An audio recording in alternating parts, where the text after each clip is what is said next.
Come on, guys. Let's do this. I love the look of this door. Wow, I didn't hear. Dude, I can't even wait. I can't even wait. What's happen right now? Damn, it's so different. Oh my goodness. Holy shit, this place is blowing up. Hey, this is Up Cool WeedNerd. And Ms. Jill. Get your bowls, And your bongs. your pipes, your vaporizers. And your big fat blunts. It's time to get high with the WeedNerd. Well, I'm a weed nerd. It's called me smoke a lot. Don't give me that, me no one that crack.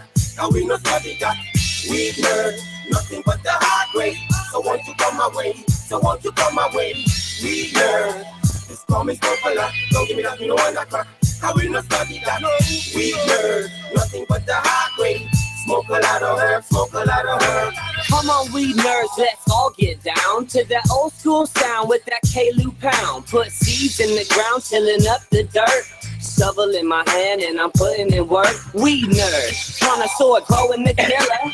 In the backyard with the mountain gorilla. Game stiller, still another, what you think? Miss Jill's got tips on growing the dank.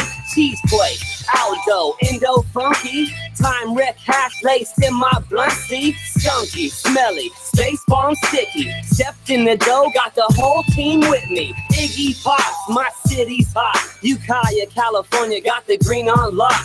Chillin' in my weed crop, blowing some herb. Dope boy, OD, yeah, I'm a weed nerd.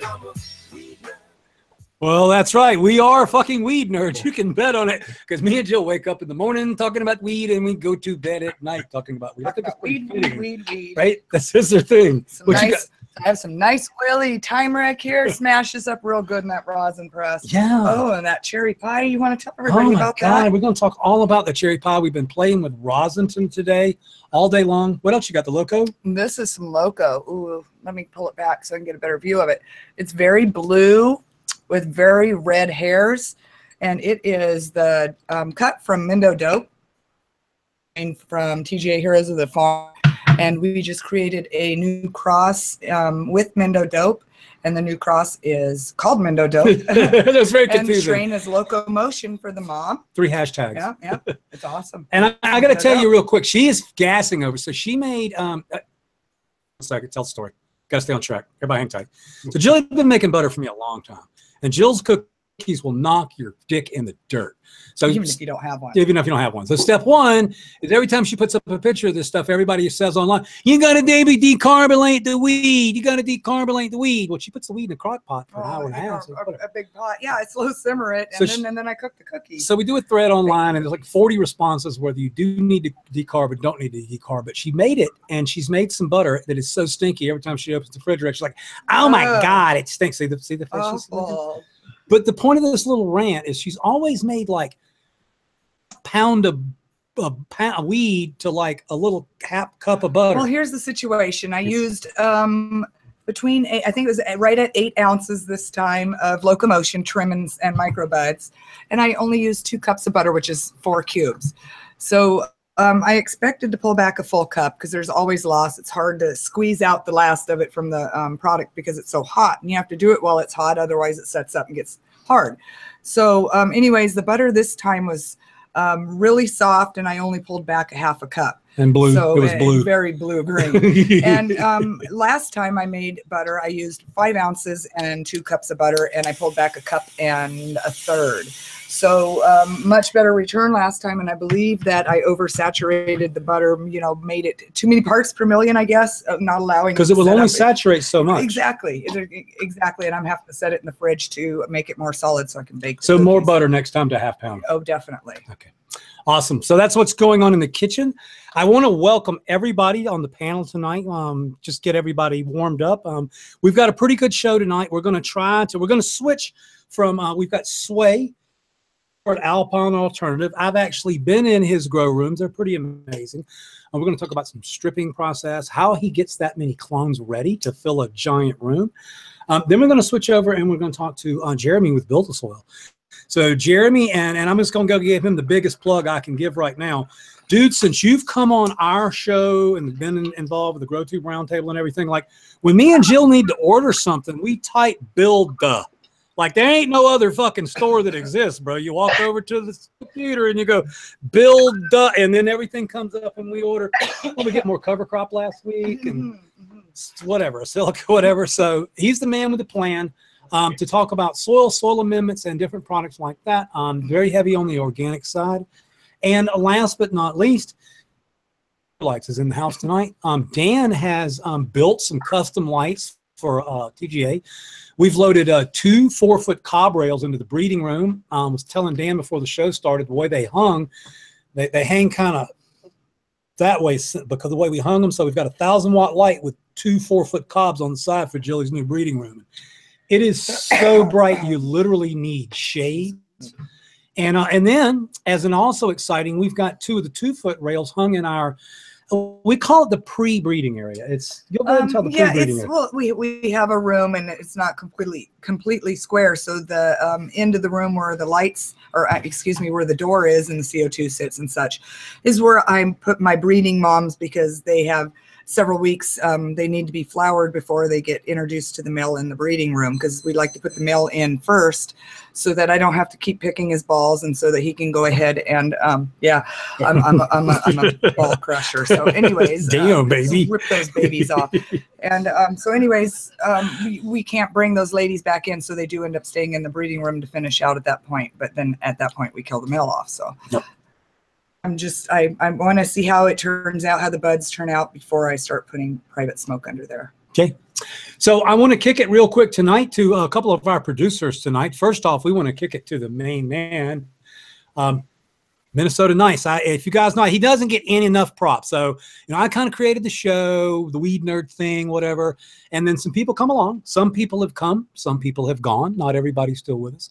But one of the people that really stepped up right away was Minnesota Nice. He's in the channel tonight. He is I guess he's the head of Growing Together. Tell us what's going on this week. What's going on behind the scenes?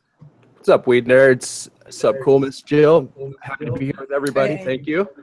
I just want to let all the Weed Nerds know that I appreciate all the support and the love that you guys throw our way. Recently got to go to the High Times Cannabis Cup and meet some of our fans from the show. That was absolutely amazing. And I want to shoot a shout out tonight to one of our sponsors for Growing Together, who has actually helped us by donating tons and tons of his product to give away to Weed Nerds. And that's actually Green Grow. If you guys have not heard of Green Grow, please get over and check out his Instagram. It's at the Green Grow. Malik can pop it up in chat there. Mark has done a tremendous amount of soil research for everybody. He's taken the soil food web to the next level, in my opinion, for marketing a product to introductory growers, to new growers. And we've been using this product as top dressings. We've used it as teas, used his whole line, and the results that I've gotten are tremendous. I have not harvested using it yet, but I can tell you that the bud size and the quality of the buds are through the roof right now. So just want to shout out to Green Grow and say thank you. And I got to double up that shout out. So after you talked about it last time, we went up to Taco Tuesday. Me and Jill did some pretty heavy shopping at the Taco Tuesday last week. And while we were there, we talked to these good folks. And again, they wouldn't let us buy anything. They're like, here, man, take these samples, take this stuff. You take this damn biochar. So, and I did not see them there. I did not get a chance to see them. Here's my thing. I'm not sure who the owner of the company is, but I met one of his reps last year in Southern Oregon. I went to his farm to do a photo shoot, and he was making some biochar in his yard at that time, I believe. And I don't know if it was for the company or if he was just making it for himself, but he was a rep for the company, and he was telling me all about the biochar. So that was the first time I had heard about it.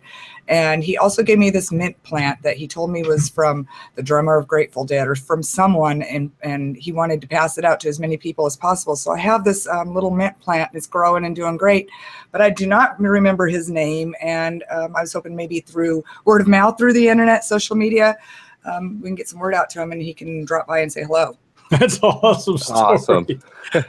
That's pretty cool. We have a mint plant from the Grateful Dead in our yard. Oh, who the hell does that but us? That's crazy.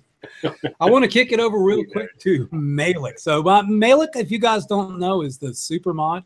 He is in all channels, all shows at all time. He is all knowing, and he's got some stuff to tell us about tonight.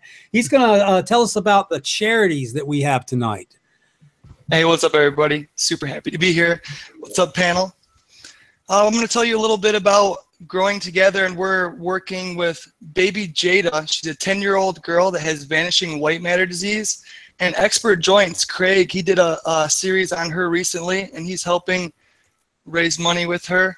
And she actually did a lemonade stand, and that's how she got started. And the cannabis community noticed her working hard herself with lemonade stand, even with this disease. And that's what helped push it forward. And if we can just top them off and maybe show them some love, I'd really appreciate it. Super touching. She's a cute little girl. Yeah, it's Awesome. That's cool. really felt And it. just so you guys know, just to expand a little bit, to step all over my man after I gave him the microphone. So, dude, things are doing a little different. So, you guys are welcome to donate to the show. That's fine, but things are different. We want you to go donate to Growing Together. And I think I can speak for my panel. And, if you want to go to these sites and donate directly to these people, this for me has never been about, showing off. This has never been about that for me. So if you guys want to go directly to help someone on our page that we're talking about directly through their GoFundMe site, then we welcome you to do that. But you can also go to the Growing Together website and make a donation. So we do appreciate that. But if you do go to their page, just put in the comments WeedNerd love, something of the sort, so they know where it came from. We do appreciate that. We've made such a difference. Such a difference. It's such a difference to so many people, and it's still the main thing I want everybody to understand is, even though I'm not in front of the camera begging for money anymore, this show, the reason we do this show is for that. It's awesome to have our guest on tonight. Sway. And Jeremy Soul King and Dan and Miss Jill, and that's all fun and everything. But you guys know I don't feel that great all the time with my health, and there's many a nights if we weren't raising money for kids, the show wouldn't go on. So we would like to welcome tonight Sway 215. He is a head grower for Alpine Alternative. He has been on the show before, and he sat in a little box being damn all polite, waiting for everybody else to finish. So welcome back to the show tonight, my friend. How's it going, man? How you doing? So Sway, why don't we go ahead and load up a bowl together? Let's do that. Get started. I have a joint roll. Okay. A joint roll. So Jill has officially called for all the people who imbibe to imbibe at this point. I know the company guys have to be careful sometime, but I don't know, Hey, I got to tell you, while we're smoking a bowl, can I tell you guys something personally that happened that's kind of fucking cool? So for some reason, I've known Sam for a while, Skunk Man Sam. But me and Sam didn't have like super close connections or anything like that. But at the last cup, we said, hey, again. I've known him for like 25 years. And all of a sudden, the guy starts following me. I click on the thing to make sure it's Sam, and there's a fucking Maserati in a garage. So I'm assuming Skunk Man Sam on the internet with a red Maserati in his garage is Sam the Skunk Man. I wanted to grow some of the TGA testers, and he absolutely is all excited. He sent me a thank you note and everything. I'm dying for a pack. I know she wants me to ask him for goodness. skunk number one, so Jeez. I'm going to. So I am smoking some right. I'm smoking some cherry pie, rosin, and I have some time wreck all loaded up. Okay, here we go, guys. Everybody, type what you're smoking in the channel. Nice. I got some Black Lime Reserve Times Locomotion Galactic Garden. Shout out. You got that harvested already? Yeah, it's bomb too. What's the smell, dude? Dude, it's like you got the limes there, but you get this back like dankness peppery that you get from the black limes. It's wild. Sour limes for sure. Phenomenal. All right, well, we're going to get right into it with Sway. So Sway, tell you a little bit about it before I open the mic for him. So I've been in the buildings where he operates, and he runs pretty big damn rooms and gives dimension with lots of lights. And he does a special technique where he strips a lot of leaves off and gets an incredible yield. What I saw from sub-school's perspective is the Rona Alpine Alternative basically opened the door and went, yeah, there's a bud room. And I looked in, and there was a bud in there. So that's kind of how I met Sway. I had never met the guy. It was like, oh yeah, this is one of Sway's bud rooms. Here you go. I was like, fucking bud. So So what's going on with Alpine Alternative? What's going on with you tonight, Sway? Man, a lot's going on with Alpine. They're expanding a lot. They've got 3 new greenhouses up north in Crescent City area and are doing really well. The grows are getting dialed in and starting to perform well, and everything's going smooth. You know, Brian he's a good guy. He's a mastermind, so he keeps things running. He does. And if you guys don't know who he's talking about, Brian runs Alpine Alternative with his lovely wife Shanna, and they are our road crew for the cups and everything. They did NorCal and SoCal for us, did an awesome job, and they will be setting up Emerald Cup. We've just started purchasing booths and getting that stuff set up. So that's kind of cool. So I'm going to go off your little questionnaire here a little bit and just talk shop with you. So like when you load one of these big ass rooms, like are you working with multiple moms to pull the clones from? Are you taking all those clones at one time? Can you kind of walk us through the process of what it takes to fill up the same strains? So what's even crazier now is we're running more clones per table. So and we're running more tables per room. So we're running about 400 plants per room. And to get that amount of clones healthy, because we only take the healthiest of the healthy tops, nothing, no lower scragglers or anything as clones. And we basically root those in rock wool, and they get transplanted and moved to the flower rooms. But it definitely takes, we have like a cycle because there's 4 rooms there. So when the cycle kind of works in the system along with our moms, and when our moms get big enough to give us that many clones, then that's what we're running, and it kind of works in the cycle because there's so many rooms. So, well, you know, Sway, I want to ask you something, but I learned that, Mike. I learned the other day. We take 4 clones when we take clones and load a room. We've always done that because me and Jill both are really good about having healthy plants. I'm not showing off, just stating facts. So we've always just went in and took 4 cuts. But I was talking to someone the other day, similar to you, that does a lot. He fills rooms. And it's the first time I ever heard that he takes sets of clones and roots the clones. But then they actually go through and take the best clones, the most similar clones. And the only reason I'm asking, I just never heard that before. So like out of 100 clones that you root and everything, will you discard little laggers and stuff and not load them into the room? Absolutely. So I'd say out of every 100, only 81 will be used. So yeah, and that's really important information. I mean, it sounds like a small thing. So the reason I asked Sway is because this is unscripted. I just asked him. Okay, it's not written down, and so he told you the truth. And the reason I asked this is, I mentioned before, we always did 4. Me and Jill always did 4 because we are good at what we do. But now me and Jill have started taking 6. So it's just a simple thing. I mean, on a bigger scale, you get to that 81 and 100 number, but we're just going to take more clones than we need. And then we grow them out in the bedroom. And then when you go to transplant, you go, yep, those 4 look the most even. And then you don't end up with that one plant, or in Swerve's case, I mean, excuse me, God damn it, slap me.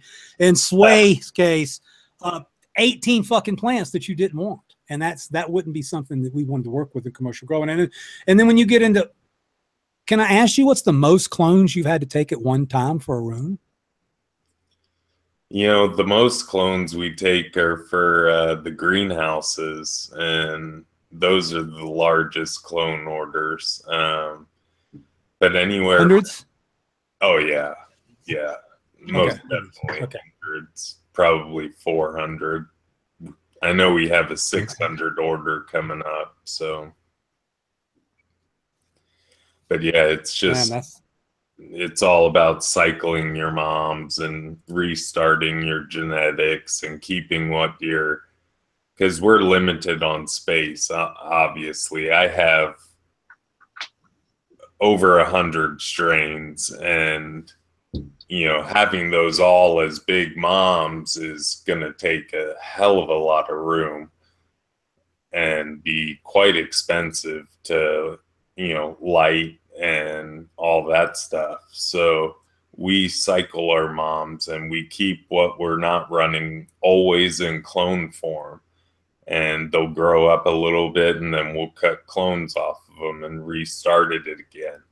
Like I have a whole list of strains of crosses that we did there, me and Brian, and that's how we're going through all like thousands of plants, is keeping them in clone form and then not letting them get big, because we just don't have that kind of space. I mean, that's like a football field. Yeah.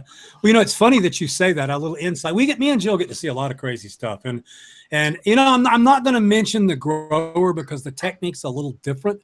And I don't want to catch any shit or catch him any shit. But we have a really good friend that has about 75 to 80 mother plants. Some of them are pretty badass.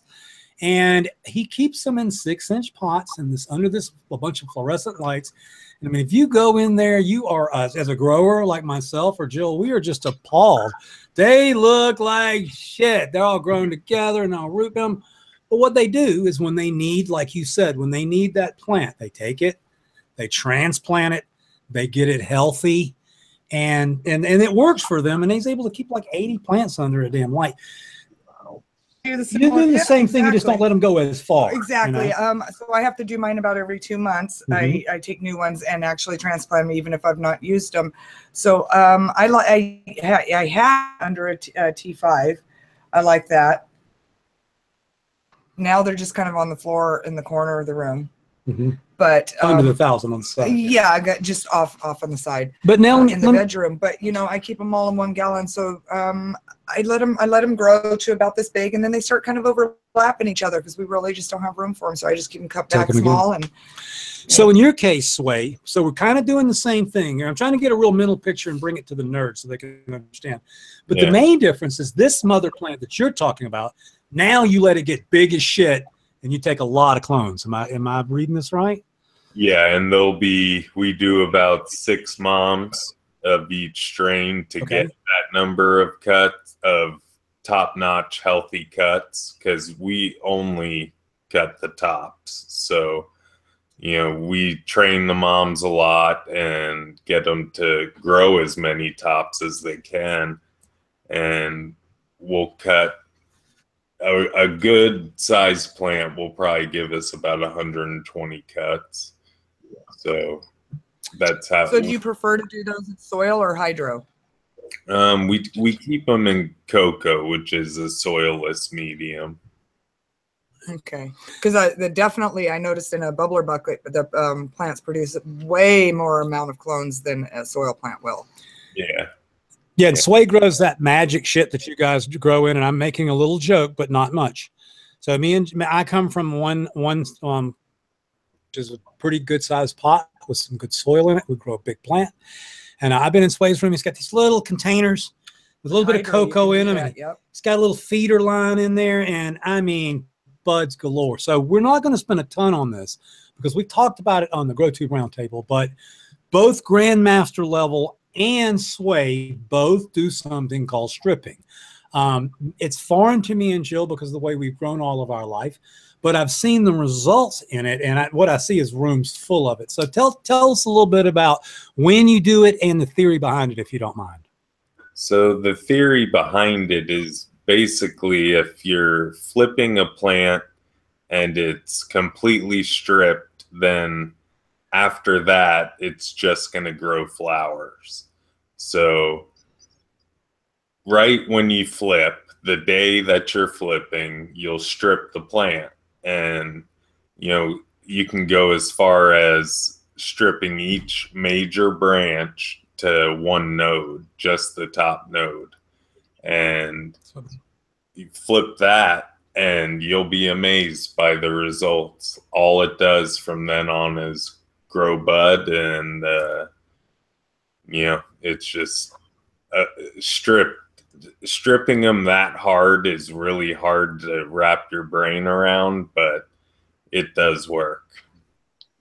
I go about a third of the way up, I would say, and I strip off basically everything, all small little branches that may be coming off of the mains, everything. I take all of the branches off, all of the minors, all the way up to a certain point, and then even maybe up a little bit more, just, you know, the first few in around the inside, because they don't get as big. So I do clean them up in a way. The cleaning and stripping are two different. Quite She's stripping. Yeah, exactly. I don't take when all I the went- leaves when off, I but I went in do the room- defoliate a small amount, just, you know.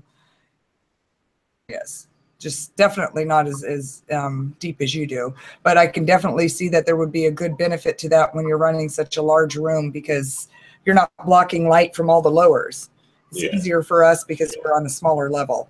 And I was, again, I'm not sitting here I'm not promoting this stuff. I'm just telling you my reaction. I went in this room and I was like, look at the buds on these plants. They're as big as anything we grow, and it's just, they had just as much resin. I was like, well, that's strange. There's just a giant plant there covered in bud and resin. It seems to be something that's. Now, let me ask you this: did you like start less aggressively and get more aggressive? You've kind of always done it the same, the stripping, and who taught you? I have a few old friends and forums and stuff where I learned a lot, but yeah, I mean, stripping is it mainly took a lot to give me the guts to cut that much off my plants, you know. Like, he's honest to tell him.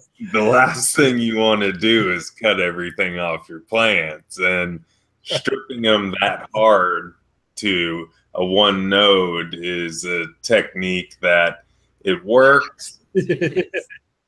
Are we doing it now? No, we're not. We're stripping to about the top 3 nodes now, and we strip absolutely everything under that. So we'll see how that goes. That room was just flipped. You come into the room and you're like, I can't believe you cut your plants up so high. Oh yeah, when I saw well, his, I was shocked. I'm like, well, you know, then I don't have a bunch of fluff to trim. Hey, Sway mentioned the forums on us. This is a perfect segue to let you guys, and Sway know, if I don't know. So Overgrow is not only back, but Bog found it the other day, because we let Bog know, and joined. So I've actually created this thing called the Daily Bud, like I used to do in the old days. So I go and throw that up. So yeah, you guys join Overgrow. Overgrow's back. We used to live there, if you guys didn't know that. And I know Sway used to hang around there back in the day. Yeah, that's where we met, by the way. Me and Jill met on Overgrow. If you really? Yeah, one of the chat rooms. Fuck yeah, dude. She sent me a PM, and yeah, that's how we connected. I liked how he grew. Yeah, she said she liked how it goes. So I want to talk real quick about one thing. It's not on your sheet. It's just something that I want to wrap my head around. So when you guys go into one of those big rooms that I saw and harvest, so that's like you send a team in there and you just take everything down and you kind of go through the process of, I can't imagine trimming a room of that much bud at one time. So what are the things you don't do, and what are the things you do to make it easier? So we have a few racks on wheels that will wheel into a room, and we'll have about 4 guys kind of just attack. We grow on those long tables, you know, so we'll have like 4 guys attack a table and just get it all cut down and hung on to coat hangers, and which gives us a little bit more space. And then they go on the rack with wheels on it, and when that's totally full, they'll get moved into the dry room. It's a process. Just common sense, just a giant process. Yeah, I got it. I like, and it's coat hangers. I love that you said coat hangers, because I wouldn't know how to fucking dry pot if I didn't have a coat hanger in my hand. That's to be honest with you. It's actually hard to find wire coat hangers, though. Yeah, you got to order them nowadays. So.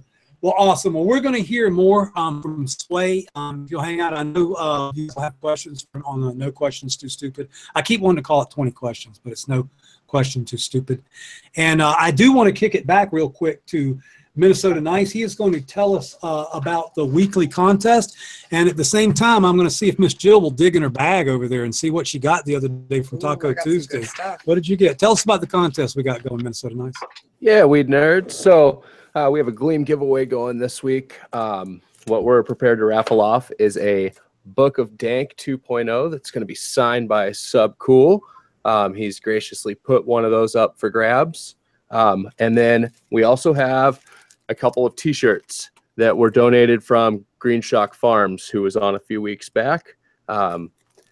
Amazing people. Check them out. And then if you go over to the Growing Together website, click on the donations link, you drop us a donation for $10 tonight, I'll send you the link to be entered into that contest. It's like an online raffle ticket here. If you donate any amount over $4.20, I will mail you guys a pack of hemp cards. So you guys come on over, donate, check it out. Got some hemp cards for you.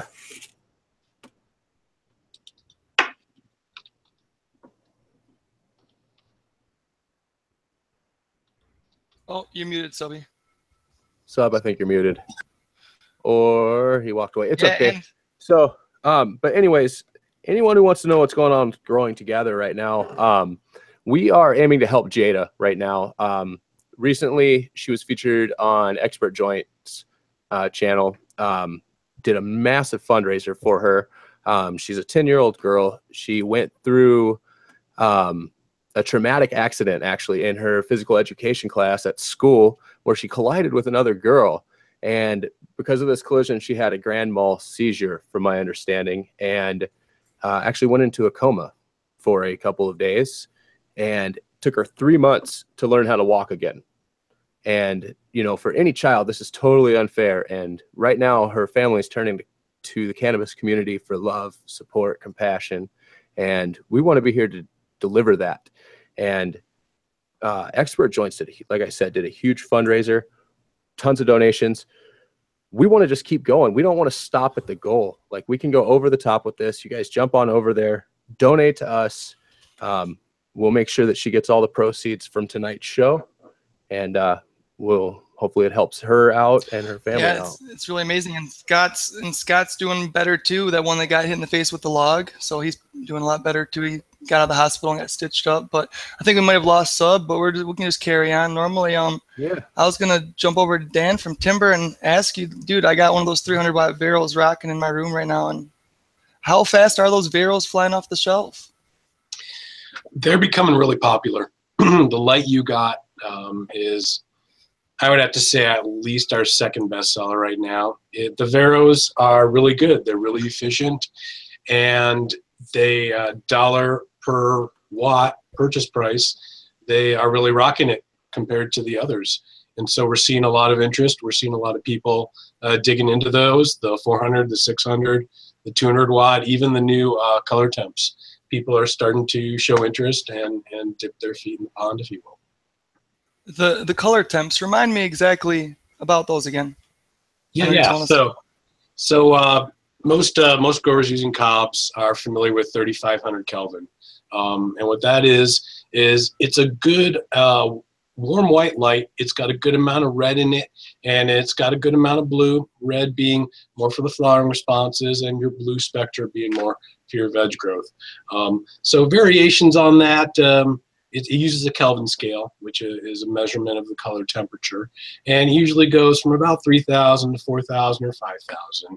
And we're working with a new color temp, which is more of a red, more of a really growers have compared it more to like an HPS 2200 Kelvin, really warm, really red, and people are starting to mix that in with more of your truer white light, like a 3,500 Kelvin, to get more of that red, get more of that flowering response power. So that's some of the cool stuff that I think attracts people to that. Besides, obviously, the price point. You know, you're looking at setup with Veros over a large area. You're going to save a ton of money, 30-40% over some of the others. So right. And the CRI is close to the sunlight, or really close, right? I believe. Yeah, we're rocking 80 and 90 CRI. So we've got a good variety, and color temperatures where we've got everything that people are looking for. And, you know, we do customization, so everybody's got their own thing, and we like to accommodate everybody's trip. Dude, I'm loving them. I mean, you can order them in kits, plug and play in frameworks. That's, I mean, you're the only one of the companies. You're like revolutionary.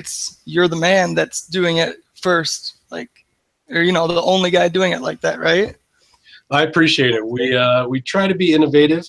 Our new fixture features movable parts. It makes it a little more expensive, so it's going to add a little bit of cost to the new fixtures, but the fit and finish is really nice. The maneuverability of the cobs, the expandability, if a grower changes what they're doing with the light, or if they reconfigure things, or if they're shrinking or expanding, it just gives a lot of options. You're not tied into something. It gives the grower the ability to be a bit of an artist.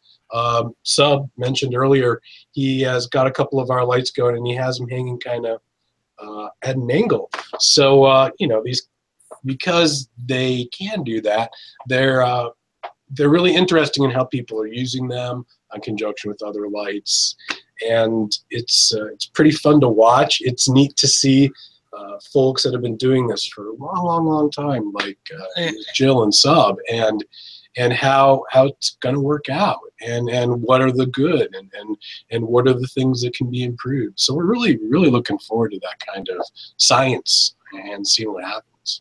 Oh, it's awesome, dude. The modular applications. Let's check if Sub, you back with us, brother?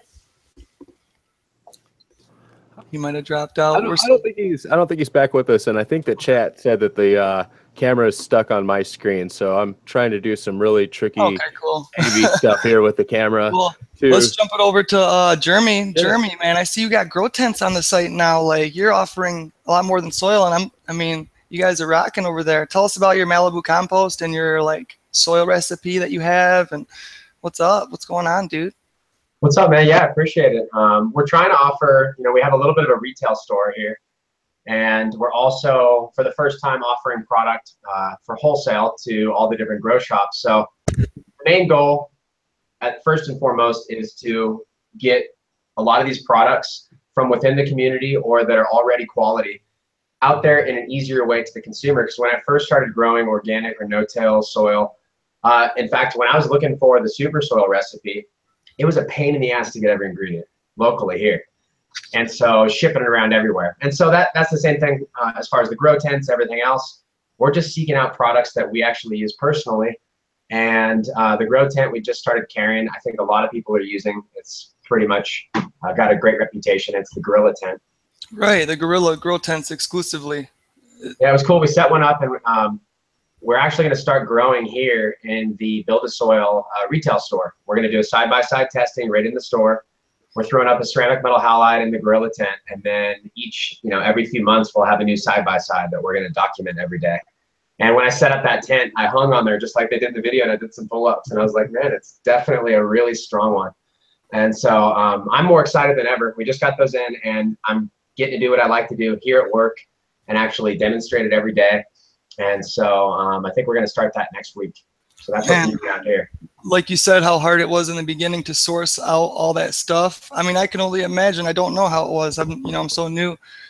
And then bringing all those things to one spot you can get. And Gorilla grow tents are so badass. Even like Scotty Real and Dude Grows Crew, they use them as their like studio inside for the recording and shit. But yeah, they're fucking badass. Yeah, that's cool. And then, what we're trying to do right now is just really focus on what's working, and behind the scenes we're working on some basic information because we get a lot of the same questions over and over. And we want to make it easy for at least the base level, simple process to get a good soil, get a mulch layer, get some worms, figure out how to get at least a consistent first run before the grower adds a million different angles to that and then almost confuses themselves as to what's important, what's not. And now with no-till being popular, there's almost 5-6 different ways to do that. And I'm excited because no matter what, at least for me, it was hard to get this information when I was looking for it. And now it seems like it's abundant. And so we're just trying to keep up with that. And what's really unique about my business is keeping up with that is almost going back in the past and getting what's been working forever, as opposed to trying to stay up with that hype of what the brand new is. Now, there's a couple of things that we, with world record pumpkin growers, with cannabis growers that are always working.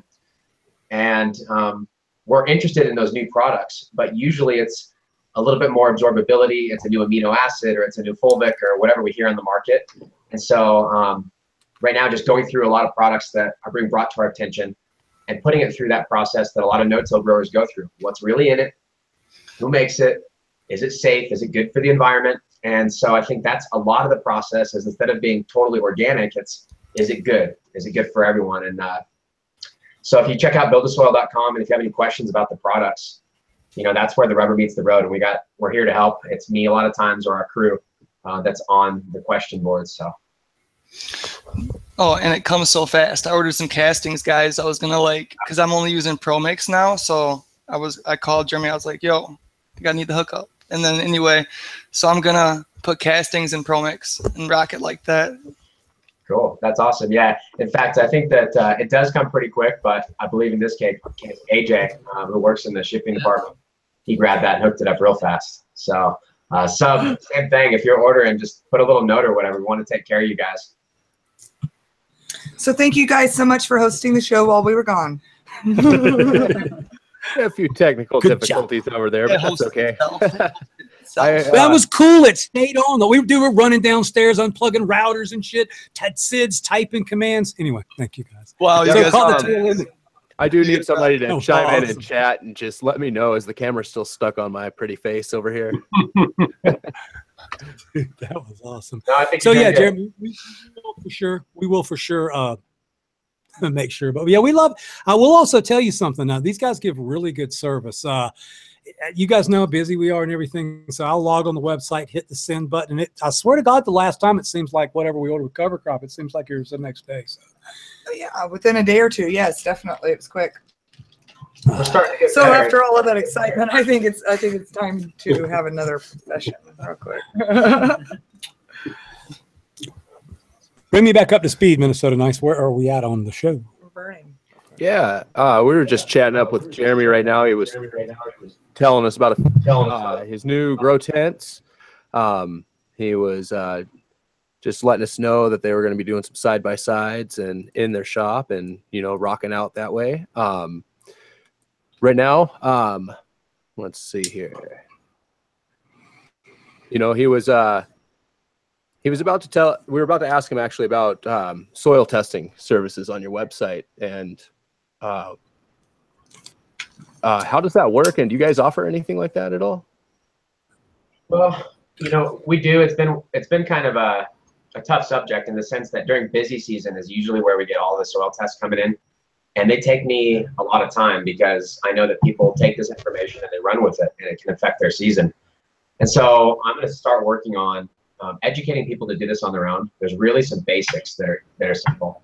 Soil testing is not exact. And so when we look at soil testing, we're looking for the building blocks, the foundation, and the relationships between each other. And sometimes we see something just alarmingly out of line, and that information is really helpful. I think what's unique for us when we're not in agronomic soil, we're not out there on the acreage, is we're following a proven recipe for the soil. And so the soil testing becomes a little bit different. It's almost not as important as long as we use known ingredients and a known recipe.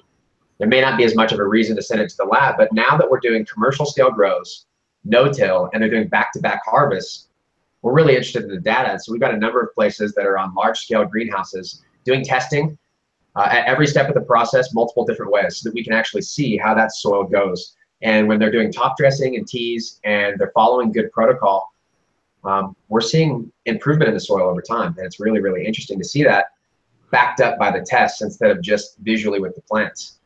So if you go to the website, you can check out the soil testing. We use Logan Labs, and lately we've also been using Spectrum Analytical. And if you want to dig around in soil testing right now, there's a book you can buy to get started, Intelligent Gardener by Steve Solomon.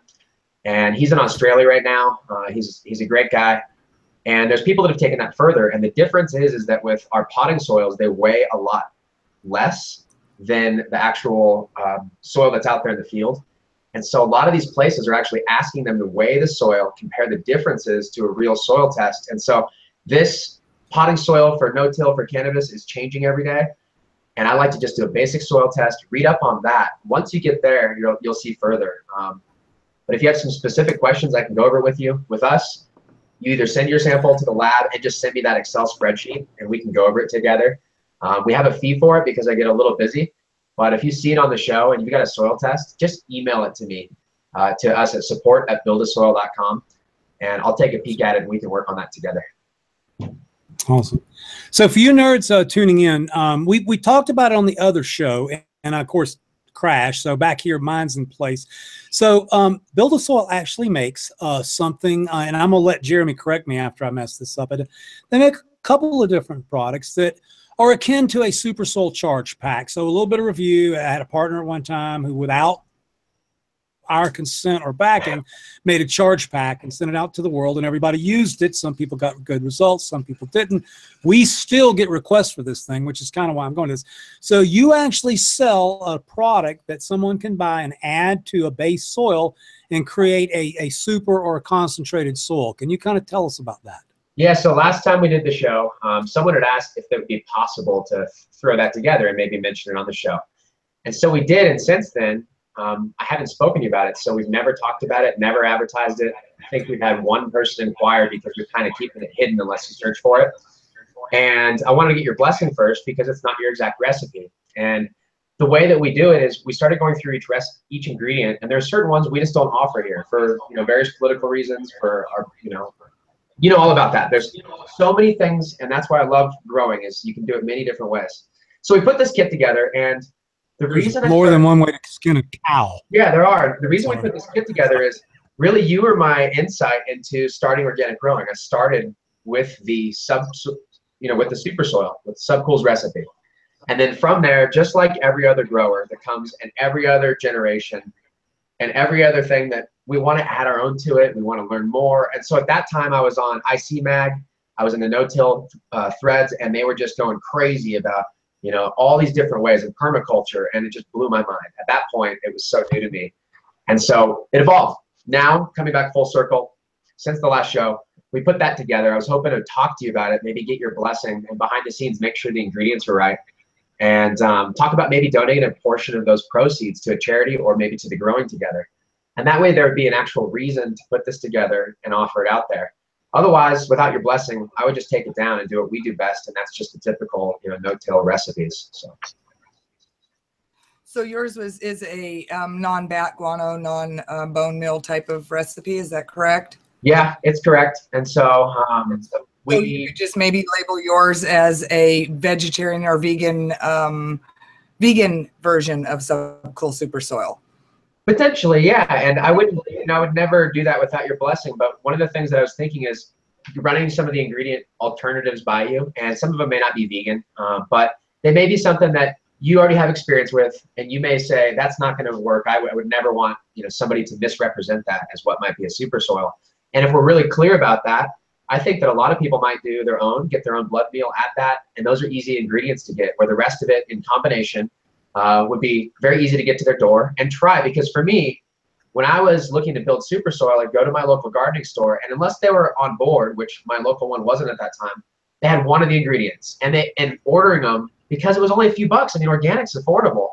It was hard to get them to special order it for me, and then there was, where are they going to get it? When's it going to come in?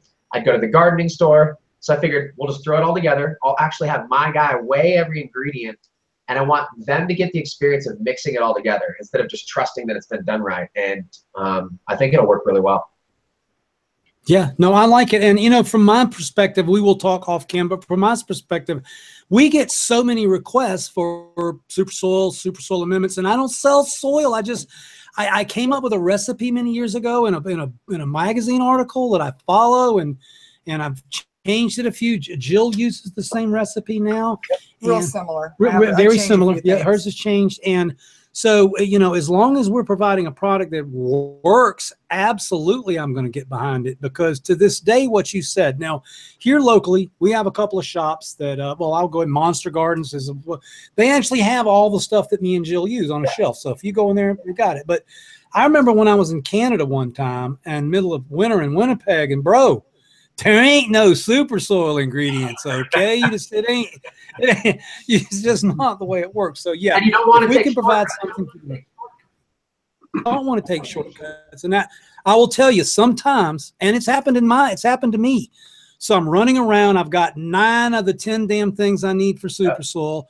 Got to get my super soil ready, and I see some lame ass CalMag or whatever the product is. I buy some fucking organic bone meal or some shit from Walmart or Home Depot or whatever, and yeah, it's got fancy labels on it and shit that says it's good, but we all fucking know it's not good. So the availability of these high quality products is really where it's at, and kind of where I went from Build the Soil, because it is hard to find. I've had to. I mean, my Hydra store pretty much has everything, Mm-hmm. but there's a few things I have to order on Amazon. So like the Epsom salt and a few different things. Blood meal is harder to find, so I do have to order that on Amazon. I've noticed. And to belabor the point and some pickup, what is the product that we like the most? It's Down to Earth. Down to Earth. Yes. It's one of the dry amendments that we use. We find it's a good product. Okay, I am talking about another yes. product, not Build the Soil, but the difference between that box of, let's just say whatever it is, it says bone meal, okay, and 50 other products that you may find at Walmart or Home Depot, wherever, they're not the same, bro. I mean, one of them comes from got run over by bulldozers, and then another one was made. Am I right or not, Jeremy? Yeah, and once you find out how small the world is and the organic waste, and finding out they've been selling back to the public stuff that we wouldn't consider organic, that they call organic, and we find out without any education, without us knowing, they throw anything in a bag. You go down to your local gardening store during season, flip over a bag of $2 compost, and it will probably say biosolids, and that is human manure waste that's been pasteurized, composted, processed, where it's totally safe. But that information isn't really transparent on there. And so when you're coming up with fertilizer ingredients, it can be very similar. They're shipped in containers from China, or they're actually harvested sustainably from farmers, and they're researched before they're purchased. And we're not the only one doing this. Go locally, find these products.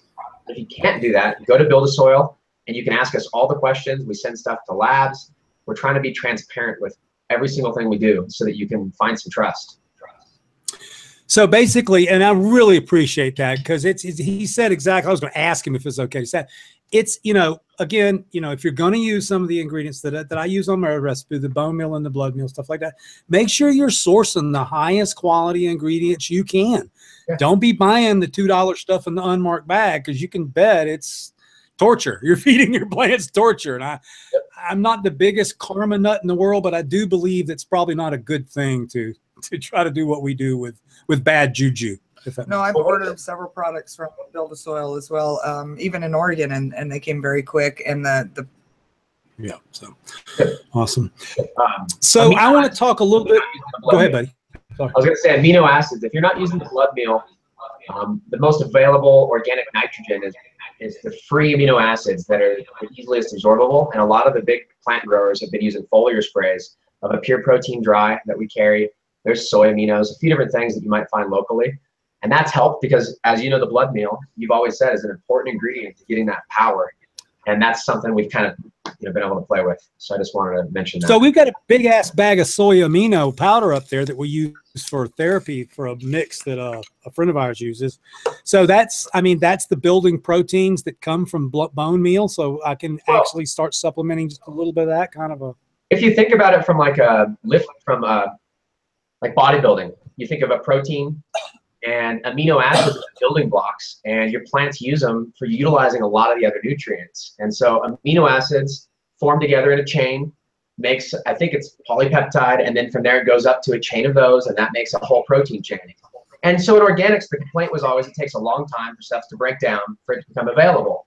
And guys will say that organic nutrients are not what plants take up. It's the actual inorganic constituents that are made by the biology. Well, these ones are micronized and broken down to the nearest step to that, so we can still put it through the soil food web or foliarly, and we get some increased results. So the blood meal is very available nitrogen, and the benefit and the take back from that is sometimes you can overdo it with blood meal, underdo it, and so these foliar sprays are tools for newer growers to use when they may not have found that balance or they like the product better. It works really well. So in the plant world, like I'm guessing then the soy protein versus the animal protein doesn't cause more female hormone production, or does it? You know, the soy thing that I look to is when we review ingredients, soy is just the most heavily GMO, heavily pesticide sprayed crop there is, next to cotton. And so with very little certainty, even if it says 100% non-GMO, even the people that put that on there and do the testing admit that there's some adulteration level there, and it's very hard to control. And so because of that, and knowing where those dollars flow to the Monsanto seed companies or to the big industries that are basically making the soy grow at that level, I prefer to look at other industries. But when we're harvesting en masse, people say the ocean's getting dirty, so who knows about the fish? We test it, there's no heavy metals. It's just important to have your own level of what's important to you and know that there's ways to research that. So with soy, try and get something that says non-GMO. I think it would be better. Other than that, the hormone thing, I know when we're talking about human, there is a hormone issue with the soy.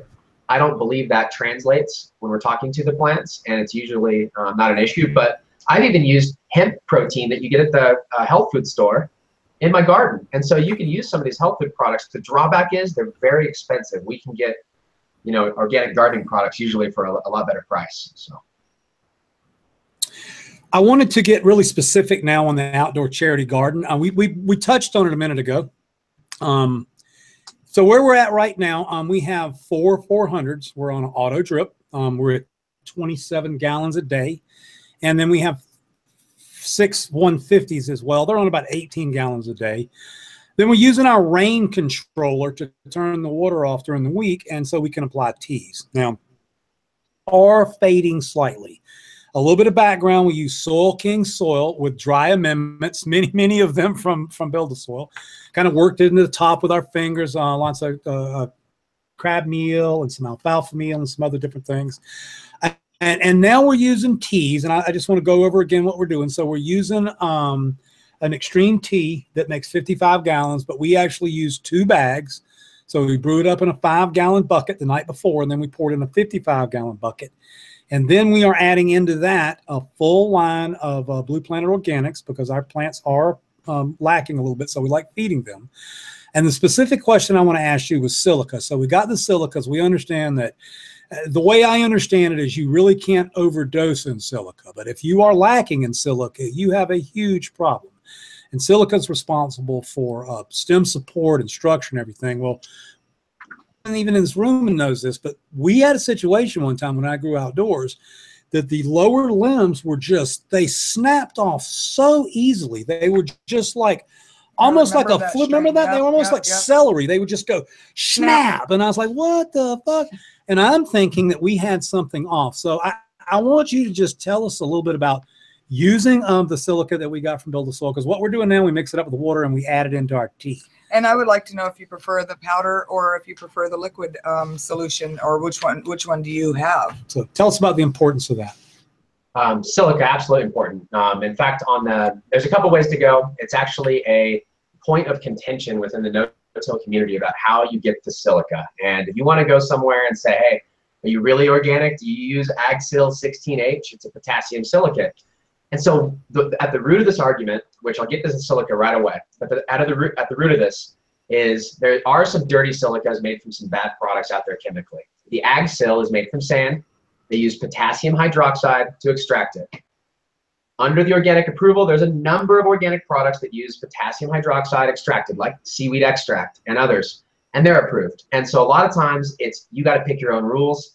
And it's a very available silica. And what we're not doing with the plant is actually absorbing silica. It's the byproduct, the silicic acid, that's more the plant available silica, or the PAS. And so when you start looking at the research papers out there, the plant available silica, when testing, and it's increased in the soil, you get much healthier plants, more disease resistant, cold tolerant, stronger branches. And so it follows suit that all the growers are seeing similar results. And so the silica that you're talking about is one that is in high demand right now. We're just struggling to keep up with, but more production is coming. It's made from rice hulls. It's organic, and it is a pretty cool product, very available silica. And then there's the other one, the AgSil 16H. So we use the dry formula. I think you might be talking about that one. We used to use the liquid. When we first started using AgSil 16H, It was because on the forums we were trying to duplicate the Dynagrow Protect. And that was at a certain level, and we found out by doing some loose math that we could come up with the formula similar and follow the dosage we'd previously been using from the grow shop and save some money. Everybody started doing that. Custom Hydro Nutrients carries it for a great price. There's a few places you can get it. And it's been like that for a while. And then we just stopped making it liquid because you got to shake the bottle every time. And the dosage may be off. And if you're off and you're using it in the soil with something that's that high of a pH and that, you know, gnarly, so to speak, it can mess things up. So you can't overdo the silica, especially because it's a really alkaline product. It's not so organic as far as the time release. Now, the rice hull silica, I haven't played with that as much, and I don't know if it's so easy to overdo, but I'm just walking that line cautiously as we're just started using it in the last few months. And silica also helps other nutrient uptake.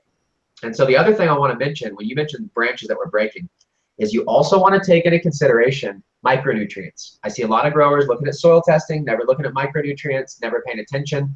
But just bypassing that limiting factor, Faust BioAg makes a TM7 product we like. There's a lot of micronutrients. Kelp has a lot of micronutrients. Making sure that's there will help, like copper, some of the other things that will fight off a little bit of a root rot or fight off an issue that may happen, let the branches break easier. So that combo of micronutrients, the silica, you're covered on all the minimum bases, and you can grow trees that way. So what about for an indoor plant? Do you have, is it recommended to use silica in a soil indoor plant? Yep. And super soil? Yeah, in super soil, you have an advantage. You already have some silica going on because you have all these different inputs. And so you're not in soilless where if it's completely lacking, you're going to notice a dramatic difference. And I feel like all organic soil growers, the key is use more soil. But beyond that, monocropping, smaller amounts of soil, we need to focus on using maybe certain inputs. So rock dust have silica, but it's going to take a long time to break down. If we use one of these silica sources, usually we have better results. You're going to get a bigger yield, heavier, more dense flowers, stronger branches. And so a lot of growers are talking about silica as an important issue. Ag sil you can use in the watering. I prefer to use the rice hull silica. And the other thing is if you use rice hulls in your soil recipe as part of the natural aeration, those will break down because they're really highly silica as well. And so there's but there is a liquid silica made with rice hulls too? So with the AgSil 16H, a lot of growers will actually formulate a high concentration in one of their old grow bottles, leave it on the shelf, shake it up, and use like a certain milliliter dosage. And that is the liquid version that's under the directions for use of the AgSil. Now, with the rice hull, you can just add it to your water. It's very water soluble. And so you just follow the dosage on the bag, which is like 1/8 to 1/4 teaspoon per gallon. You can definitely go over that a little bit without any issue. People are experimenting with foliar sprays in that right now and having great results. So, give me some feedback. Which one did you guys get? Are you looking at the rice hull silica? No, we have AgSil. Well, I'm talking for my indoor plants. What I've used before for my indoor plants was a Botanicare, and it's a silica blast. And I was using it on transplanting to help with transplant shock. Yep. And so I didn't really notice the difference at all. Basically, that exact product without the water, it's cheaper to ship, and it makes a lot more volume when you reconstitute it. And so, like you said, we were familiar using a liquid bottle, just like the silica blast. And so we were trying to tinker with formulating that, but I've found that just measuring the right teaspoon amount each time you go to spray with the dry powder is more accurate than letting the stuff settle in the bottle, which will happen over time. I'm not a foliar sprayer, so that is something I could just water in, correct? Yep, water it in. That's totally fine. And okay. I have a question for Jeremy too. I was going to ask, is there any way we can incorporate silica or a source of silica into our base soil initially? Yeah. Or is there a silica that's safe for, like, say, a top dress? I think the rice hulls is a great way to incorporate it up front. And I think the other way is if you're taking it to the next step is making your compost and including the rock dust in your thermo compost piles and including some silica sources in your compost. And that would be, to me, if you're in Colorado, you can buy a book, Colorado Native Plants. And there's going to be some puzzle grass, horsetail, a few things that are really high in silica. Go down to the ditch and just chop that stuff up top dress with it under your mulch layer. Let the worms work through it. And over time, it's definitely going to work. If you incorporate that to your compost that goes into your soil, it's going to work. But I found that a small percentage of growers will go to that total do-it-yourself. And so there's plenty of products out there you can find too.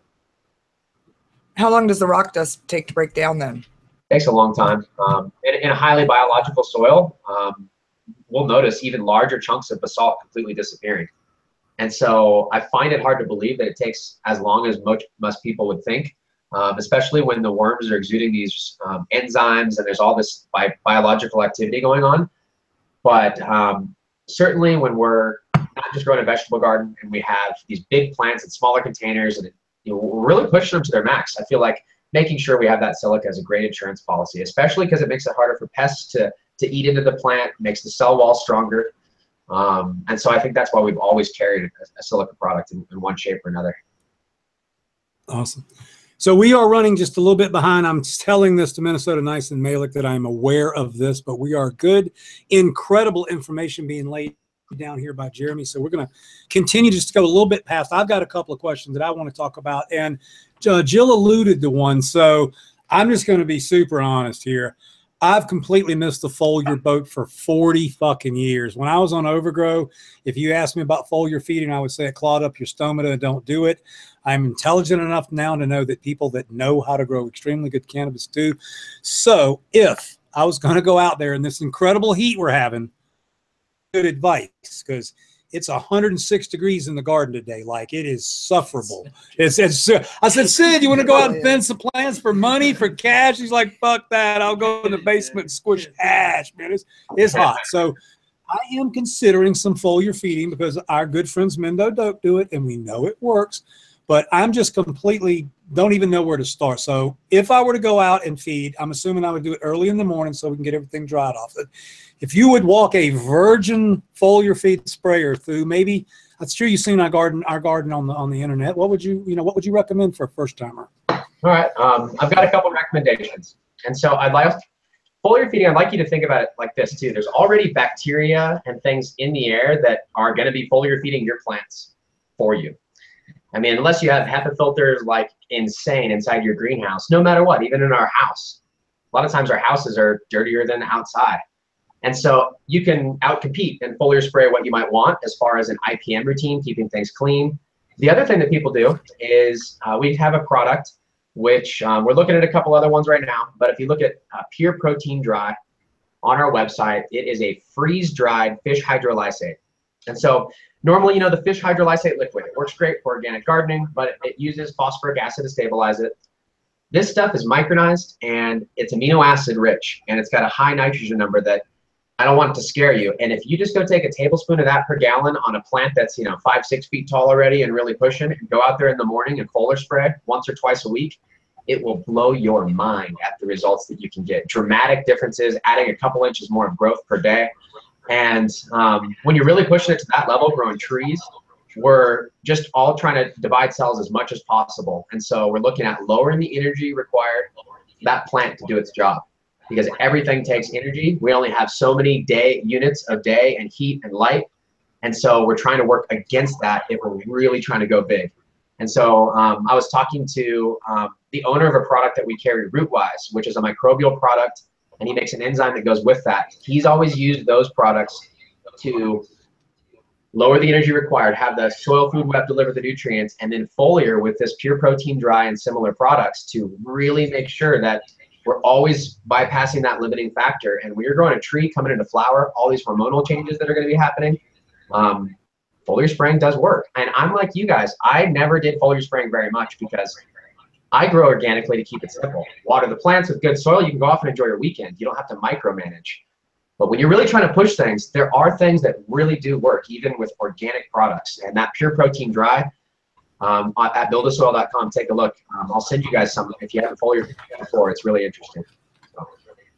No, I mean, excuse me, I brought it up on purpose. Like, we've got of the 9 plants in the garden, there's one in the corner, and I'm gonna be honest, I don't know whether it's receiving just a teeny bit too much water or what. It's yellowing slightly. It is fully flowering. I mean, it's got buds on it now. And so we've been feeding it. So there's a section of the garden I would really like, if you'll send me some of that. Yep. We'll feed one morning next week as soon as it gets here. What I would like to do is simply treat, that's what's so cool about it, let's treat half the garden. Yeah, and that one that's happening will perk right up, and you can actually spray this in flower. Many people will say that's crazy. You can spray the Pure Protein Dry in flower without issue. I mean, obviously not towards the end, but right now, no problem. Moisturize you then. Awesome. Well, I mean, I have talked to so many people about this, and I was actually anxious to get you on the show tonight to get your thoughts on it. And certainly, you know, we want to treat a couple of them and see what happens. I've just got friends that like they dismiss me because of my stance on it. They'll be like talking around me about it, and they're like, "Yeah, fuck up. He doesn't know what we're talking about." So yeah, we want to try some of the pure protein. Now, last, I want to get into something IPM. So what we've done, again, we love everyone that comes on our show. Andrew with Biotactics has taken care of us and Mendo Dope. He brought these little critters that we put all over our plants, and I'm told they're still crawling on our plants to this day. And I think we're going to put some more out there. I looked the other day, I have some damage on the bottom of my big giant fans next to the cover crop in the soil, which would be normal outside. And, I figured I'd flip them over and I'd see mites. There's no mites on there. So I'm assuming the little teeny bit of damage I see is maybe thrip damage or some other predator. But I would like for you to talk about IPM and what build a soil off what you offer and suggest for this type of situation. This is a great subject. I know a lot of growers that won't do any IPM, and they'll get away with it. And when something happens, it can be devastating. And so I think that focusing first and foremost on growing healthy plants, just like we were talking about in the commercial setting, picking the healthiest clones of the healthiest clones and going forward from that as your foundation. Now we can start talking about IPM. And IPM doesn't mean just spraying. That means inspecting your plants every single day, especially if a lot's riding on it. Looking, seeing as they're early indicators. On real farms, you trap bugs, and you can see when their first incubation is and figure out when to spray based on that. And so if you're out there and you're actually looking at things, you're going to find out, and you're going to be able to ask intelligent questions about how to proceed next. And so we offer a lot of products. You can get them locally too. So essential oils, you can buy them down the street. We put a blend together based on all the white papers we read and the constituents within the oils that work the best. The white paper said you could use up to 1% of that in a spray, and a lot of times that would hurt the plant, but it would eradicate the pests. So we cut that back to about 0.5%, and people work very low and up to 0.5%, sometimes more. The key is emulsifying it. So as part of IPM, as an organic gardener, a lot of times you're looking for a product to do that. We carry soap nuts, which you can buy locally, and that's a great way to make a soap that will emulsify oils. We also carry Agsil 16H, which is a silica. I'm a big fan, if you're going to do a job, add a secondary benefit. And so if you've got that potassium silicate, that will emulsify your oils, whether essential oil, neem oil, karanja oil. If you're a grower, you've probably heard of neem oil, and I know you guys have. A lot of the neem oil you get at the grow shop is like making hash. When you're pressing it and you do too high a temperature, you can tell. The odor, the appearance, if you get neem oil that's been processed from an extraction that wasn't done properly, it's not very effective. We've also seen the neem extracts to be pulled off the shelves recently. So we carry a very high quality, imported from India, neem oil and karanja oil. And when emulsified properly, using some homemade methods or our yucca extract or the Agsil, they have a devastating effect on pests. You can use it as preventative, and because the silica is in there, it's helping everything. And when you do these foliar sprays as a preventative, you're never getting to that oh shit point where you're actually trying to eradicate. And so you can do lower amounts of them. They don't cause problems to the plants. And part of that is getting a good sprayer, totally saturating the plant. And if you look in our IPM section, we have actually a few more products. I was thinking about giving a few away here as part of the raffle. We've got a product called Tweetment, and I'll give 5 bottles of it away. And the Tweetment is an enzyme-based product. The owner of this company invented the enzyme process on pests, or at least holds the patent on it. And you can spray it clean with your house with it. You can spray your clones with it, dunk in it. And a lot of people are spraying that for powdery mildew and for pests, especially as a preventative. It's so harmless. You can put it in your laundry. And so there's other enzyme products on the market. You've probably heard of them. But Tweetment is the OG, and he has this free IPM report. You can download it at our website or at the Tweetment website. And it's like chapters and chapters on IPM. And he is a IPM actual specialist. That was his background. I really suggest looking into that killer product. Cool. Awesome. Thank you, Jeremy. I will. I'm hoping that I got to get the discount code and the 5 bottles. I'm not sure how to communicate that stuff to you guys, but let me know afterwards, and I'll get you that info or on here, whatever you want to do. Cool. Get it done. We're going to please hang on past the break, Jeremy. Dan, awesome. Thank you very much. I know you just commented you learned a lot. Hell, how can you not learn a lot from this guy? So we're going to be right back after the break with a little bit more from Jeremy, as well as we're going to get into the contest. Jill's got a giant pile of stuff over here to talk about, as well as the stuff Jerry's going to talk about. Then we're going to get with Miss Jill, and we'll continue. So take us to break, Minnesota Nice.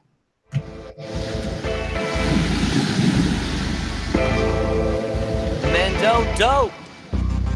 Yeah, man, come take a puff of this. Make you cough and choke. Cause it's that high grade dope. Damn. Now, straight out the garden. What's that? Freshly picked. That's some of that. Real deal. Huh. Yeah, OD. Yeah, huh. Yo. Puff this. You might cough, you might choke. Puff this. And leave clouds of the smoke. So puff this. Burn it down to the roach. You might cough, you might choke. That's when you know that it's dope. Man, I'm just getting started. My foundation ain't even built yet. This a field test, and I'm growing that high-grade ganja like Neva the heel vest. Got an ill technique when I speak to the beat. Got that rhythm and flow. Never stingy with sticky. I light one and pass it around so everyone can blow. We've been taking the show on the road. Got so much love up in Oregon, we roll out to the East Coast smoking on Space Bomb, cause I'm assaulting the savage who grows. Been out to Minnesota, seen that smelly doja. Let the smoke come out of my nose. Connecting with all of my folks, coast to coast, doping the most. When I toast, it's never with wine. Guess I'm a farmer ahead of his time. Living my life in the garden. I started from seed, now they wanna come clone it off mine. I'm a WeedNerd, and that's the truth. I'm feeling the vibes inside of this ganja vocal booth. As I puff this, you might cough, you might choke. So puff this, and leave clouds of the smoke. Puff this. Burn it down to the roach. You might cough, you might choke. That's when you know that it's dope. So puff this. And when it enters into your chest, clear up your mind, you're feeling no stress. You might cough, you might choke. What is he smoking on? Mendo dope. It's back in my chest, I inhale the smoke, feeling the lung expansion. Choking and coughing, I'm coughing and choking and sweating for breath. I'm gasping, I'm gassing, smoking on some of that MC1. They wondering where this MC's from, under that Mendo County sun. Puff this. We burning that sticky from city to city. No matter the place or the state that we in, we still light up the fire with friends and we smoking it down to the end. Finish the blunt and then light one again. Growing a sea of green so I can swim. California ganja farmer got them throwing up the M in Michigan. We gon' bend corners in Colorado. Hot boxing a mile high. Weed world, we represent it from the UK to HI. Endangered eagle, I stay fly. Roaming the Pacific coast. Wonder why I only rap about weed, cause I'm from where they grow it the most. Puff this. You might cough, you might choke. So puff this. And leave clouds of the smoke. Puff this. Burn it down to the roach. You might cough, you might choke. That's when you know that it's dope. So puff this. And when it enters into your chest, clear up your mind, you're feeling no stress. You might cough, you might choke. What is he smoking on? Mendo dope. That's right. Yo, check. Make you cough and choke. Some of the best. Mendo dope. Live in the garden. Yo, Bleezy, drop it.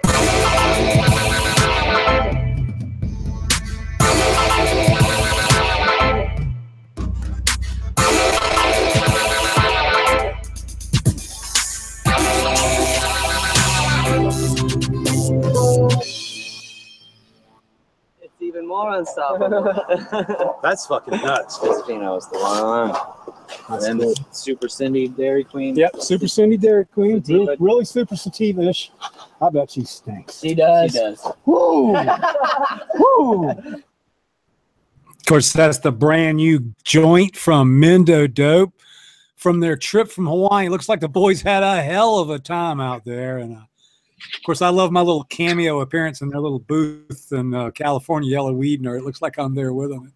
So yeah, the boys had a really good time, and that's awesome. So we're gonna get into something real quick. I'm gonna turn this over to Malik for just a little bit for some shout outs. Oh yeah. Yes. Super good shout out to Craig from Expert Joints and all the work he was doing from Jada that we were talking about earlier. Huge shout out to Mark from Green Grow. I also am rocking the products, and I got massive bud flop homies. Like, it's rocking. So, and dude, the Phylos Bioscience that came on, Ben, and you guys linked up and made a discount code, 10% on the TGA Genetics website. This is ridiculously tight. Like, check that out, homies.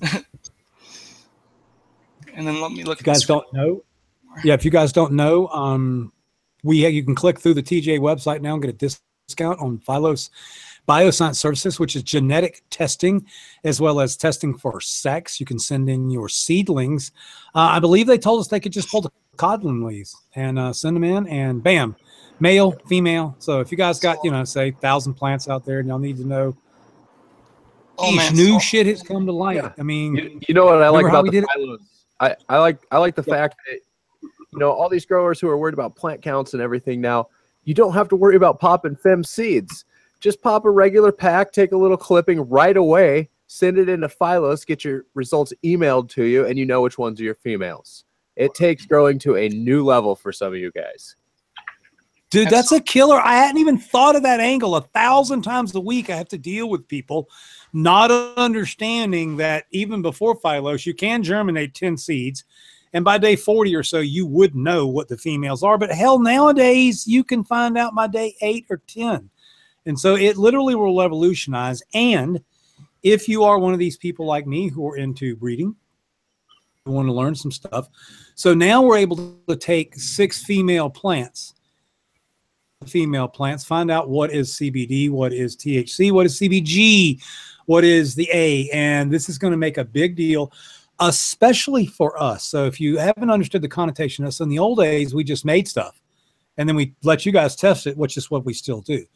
But now when we want to work with something like dark lights, we can actually take 50 seeds, grow them out of, say, Pennywise, which we're doing, by the way.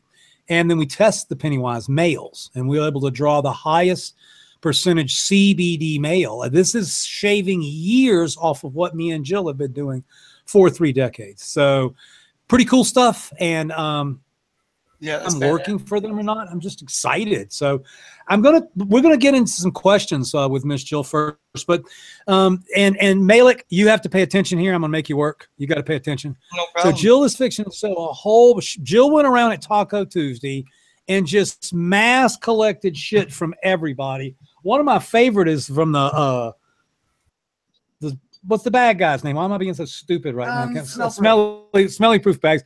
The dude's got a bag you can put $100,000 in and put in your suitcase and you can't see it. He's got a bag you can chop a body up and put it. I mean, they got so much crazy shit.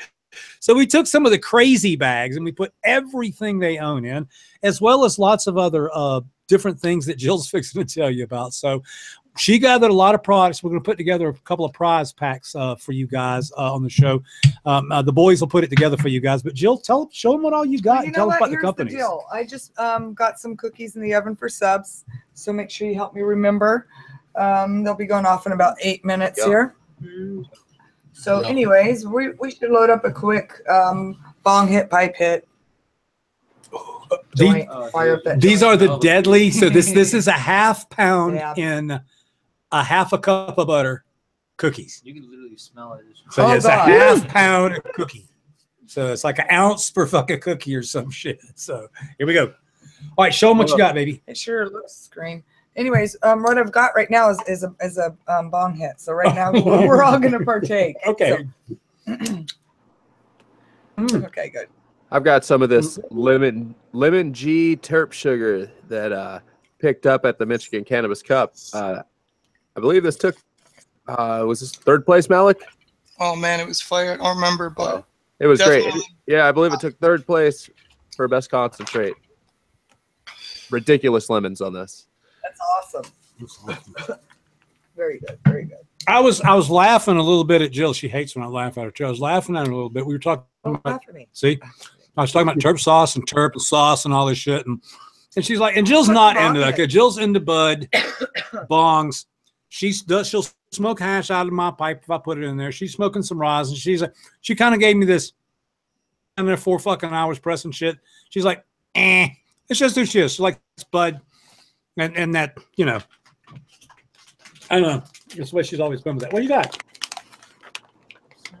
Here is some Dr. Earth Bud and Bloom Buster Flower Girl Organic. Can I help you hold shit? Here is Dr. Earth Premium Gold People and Pet Safe Organic. And this one says People and Pet Safe. Oh, I think they're all probably People and Pet Safe. They are. That's what it is, because it's organic. Okay. Dr. Earth Homegrown Organic. This one's tomato, vegetable, and herb fertilizer. What was the other one? It's just a all-purpose fertilizer. So there you can have it. We have those 3 from Dr. Earth. And also we have this little fertilizer there. You just want to set these over to that side. What we'll do is we'll make a gift pack of all this stuff and send it to somebody. What else you got over there, baby? And I have some Azos. So this is the Extreme Gardening's Azos and the Mycos. And the Mycos. You got another Azos too? Oh, I think one of those was mine. Okay, cool. Yeah, you bought it. By the way, what we're doing is promoting Taco Tuesday. So if you are within a 100-mile radius of the Soil King, you got to come to Taco Tuesday. We got taco and stuff that people give away. And then, I don't know, there's a picnic table out back where, I don't know, people do or something. I don't know what the fuck they're doing, but they're doing it out of the public light. What else you got there, baby? I have a couple of products right here. You want to go ahead and tell those? I'll get the next. This is the green grows that we Nature's Pride green grow that we were talking about. And here's the finisher. Yep, so this is the finisher. But I want you to show the bag. The bag was what I was excited about. I'll get to that. Okay, in good time is what Jill's telling me. Yes. And then next we have some Grow Kashi. Got 3 little bags of those. It's specialty fertilizer. Those people are so cool. They grow giant trees. Him and his wife are always there to hang out with us. Always there to offer up samples and stuff. So next we have Mr. B's Green Trees, Azos. And I want to take the 1 second to tell you about this product. Now, there's, again, so many people out there doing so many things. I hope I'm not insulting, you know, Jeremy when I talk about other things and other companies. But, you know, Patrick with the Soil King, he does, you know, his Soil King, and then he's just a top dress. And I know that he says one thing really simple, and I know nothing else about this product other than the one thing I'm fixing to say. He says this really simple. He says that this Mr. B's Green Trees is the best top dress he's ever used. So I guess he just puts it on there and waters it in. And that's a pretty heavy statement coming from Pat. I will tell you, Pat is really into the whole minimalistic thing, meaning soil-based, water-based nutrients. So he's looking for results out of that. What you got there, baby? And this is Terra Vesco. We've got 3 bags of this. And what this is concentrated Super Duty worm poop. Worm poop? Yep. Super Duty. It's like 2-ply. It's like 2-ply, right? Uh-oh, here's some micro haze. More micro haze. And again, what we're going to do is you guys enter the Gleam giveaway. And what we'll do is we'll put 2 nice gift packs together with everything. You know, we might have a little more than 2. Maybe 3. Oh, this is really nice here. Here's a big item right here in itself. So this is. I don't think it's a matching box. A timer from Dripworks. It is. This is a timer from Dripworks. It's Bluetooth controlled. So it's an irrigation timer that basically does everything for you. It's called a Galcon BT. So you can pair your phone to this damn controller and water your garden with it. So what a cool ass app. It's got 3/4 in, 3/4 out. So you supply water to it and you can talk to it with your damn phone. So pretty amazing products. Now where's the bag? I want to see the bag. That's the coolest thing. Sir, is the bag. Okay. So while we were at Taco Tuesday, we had everybody sign this thing. So you got, you had Chucky, Kush, you have Mendo Dope, you have the Soil King, you have so many people. So keep your eye on the Gleam stuff, and we'll get up a couple of nice prize packages. Here's some of the bags. We have more lots of smelly ones later. So we'll put some stuff together for you there.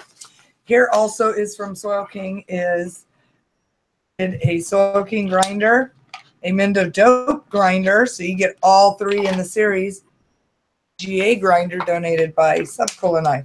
So we'll we put have that up all as three. one pack. Yes, sir. That'll be one gift pack, Malik, which will be the three grinders. So I appreciate y'all letting us freestyle there. It's just exciting to get stuff. And with that, we will also throw in this plastic grinder and 2 packs of rolling papers. So get on there with the claim. So, baby, the WeedNerds had some questions they wanted me to ask you, and Jill tries to get out of here about now. As you know, she starts getting antsy. You have to go take care of the garden. She's got to take care of the garden and other things. And I do have scoliosis, so that does cause yeah, me well, to you know, have let's talk about that real problem quick. sitting still. Well, not if you to ever be- see me, you know, constantly moving around. Well, it's and not because- to pick on you, but just so you guys know, Jill was on the tube round table with us last night, and she, you know, she checked out, and I just wanted you guys to know she was in pretty bad pain, and that's generally why about an hour into it we let, and that's why Jill often misses her little interview that the moderators put together for us. I'm starting to get and then uncomfortable. I can see it. As soon as I get up, start walking around, it goes away. Cookies, by the way. Let me get the You wanna cookies. go grab Get the those cookies, out, Sid. please? Okay. So I thought this was a pretty good question, especially since we were talking about, you know, the overgrow and the background and everything. So back in the day, you know, was it serious? Was it hard getting serious recognition as a serious grower, or were there particular challenges you faced back in the day? Because I'm a female? I don't really think just in particular. No, I don't think I had a hard time getting noticed as a grower. Or I noticed as a female you. Grower. Exactly. No. You just have to make sure you put yourself out there. Make sure you get involved with other growers, talk, post your pictures, know your shit, and when you things about it, that kind of thing. Well, we mentioned it a little earlier, though. It wasn't like there were thousands of girls on overgrow. So Well, that's true, too, when so I had she no first advantage. texted me or PM'd me, I think it was Finding overgrow, you. I paid attention. And then when I actually looked at her profile, it was actually a cute girl next to pot plants. That was kind of uncommon back in the Way day. uncommon back then. Yeah, way uncommon. Well, it's still pretty hard to find a ganja girl, to be honest, which is easier than it used to be, but it has gotten hard. It's gotten Stoner easier. chicks are easier than grower girls. Well, I think so. Yeah. And there is a big difference between the two. So if you could send one message to women in the cannabis industry, what would that message be? Get out there, make yourself noticed, make sure you help other people. Don't step on any toes along the way, but don't let people step on yours. Just get yourself out there and do good things. Awesome. So, you know, people ask you this all the time. I kind of know, but these are questions that actually came in from the nerds. So they want to know if you ever thought about doing a cannabis cookbook. No, Like I'm cannabis. actually very limited. I make butter, and I use the butter to make recipes. We've had a big discussion on this. I make butter that's so strong, and I make my treat strong enough for a sub so that he can eat something that little, or that little, and he doesn't have to continue to eat more than that and taste like shit anyways. So have something that tastes mega shitty and just one bite of it, get it done and over with. And it's also about calories. It's not healthy if you're going to be putting down like the big 1,000 milligram. Damn near 1,000 calories each too. So yeah, we were talking about that earlier, and me and Jill will explore to get off the. I like eating the teeny cookies that get me really pulverized, and just so you guys know my tolerance. I mean, we've given these cookies to people, and they weren't expecting it. Well, we sent one to a friend of mine, and he lost his fucking job because we sent 2 cookies. And him and his buddy ate 2 cookies, and they were out. They missed work for 2 days. They were incoherent.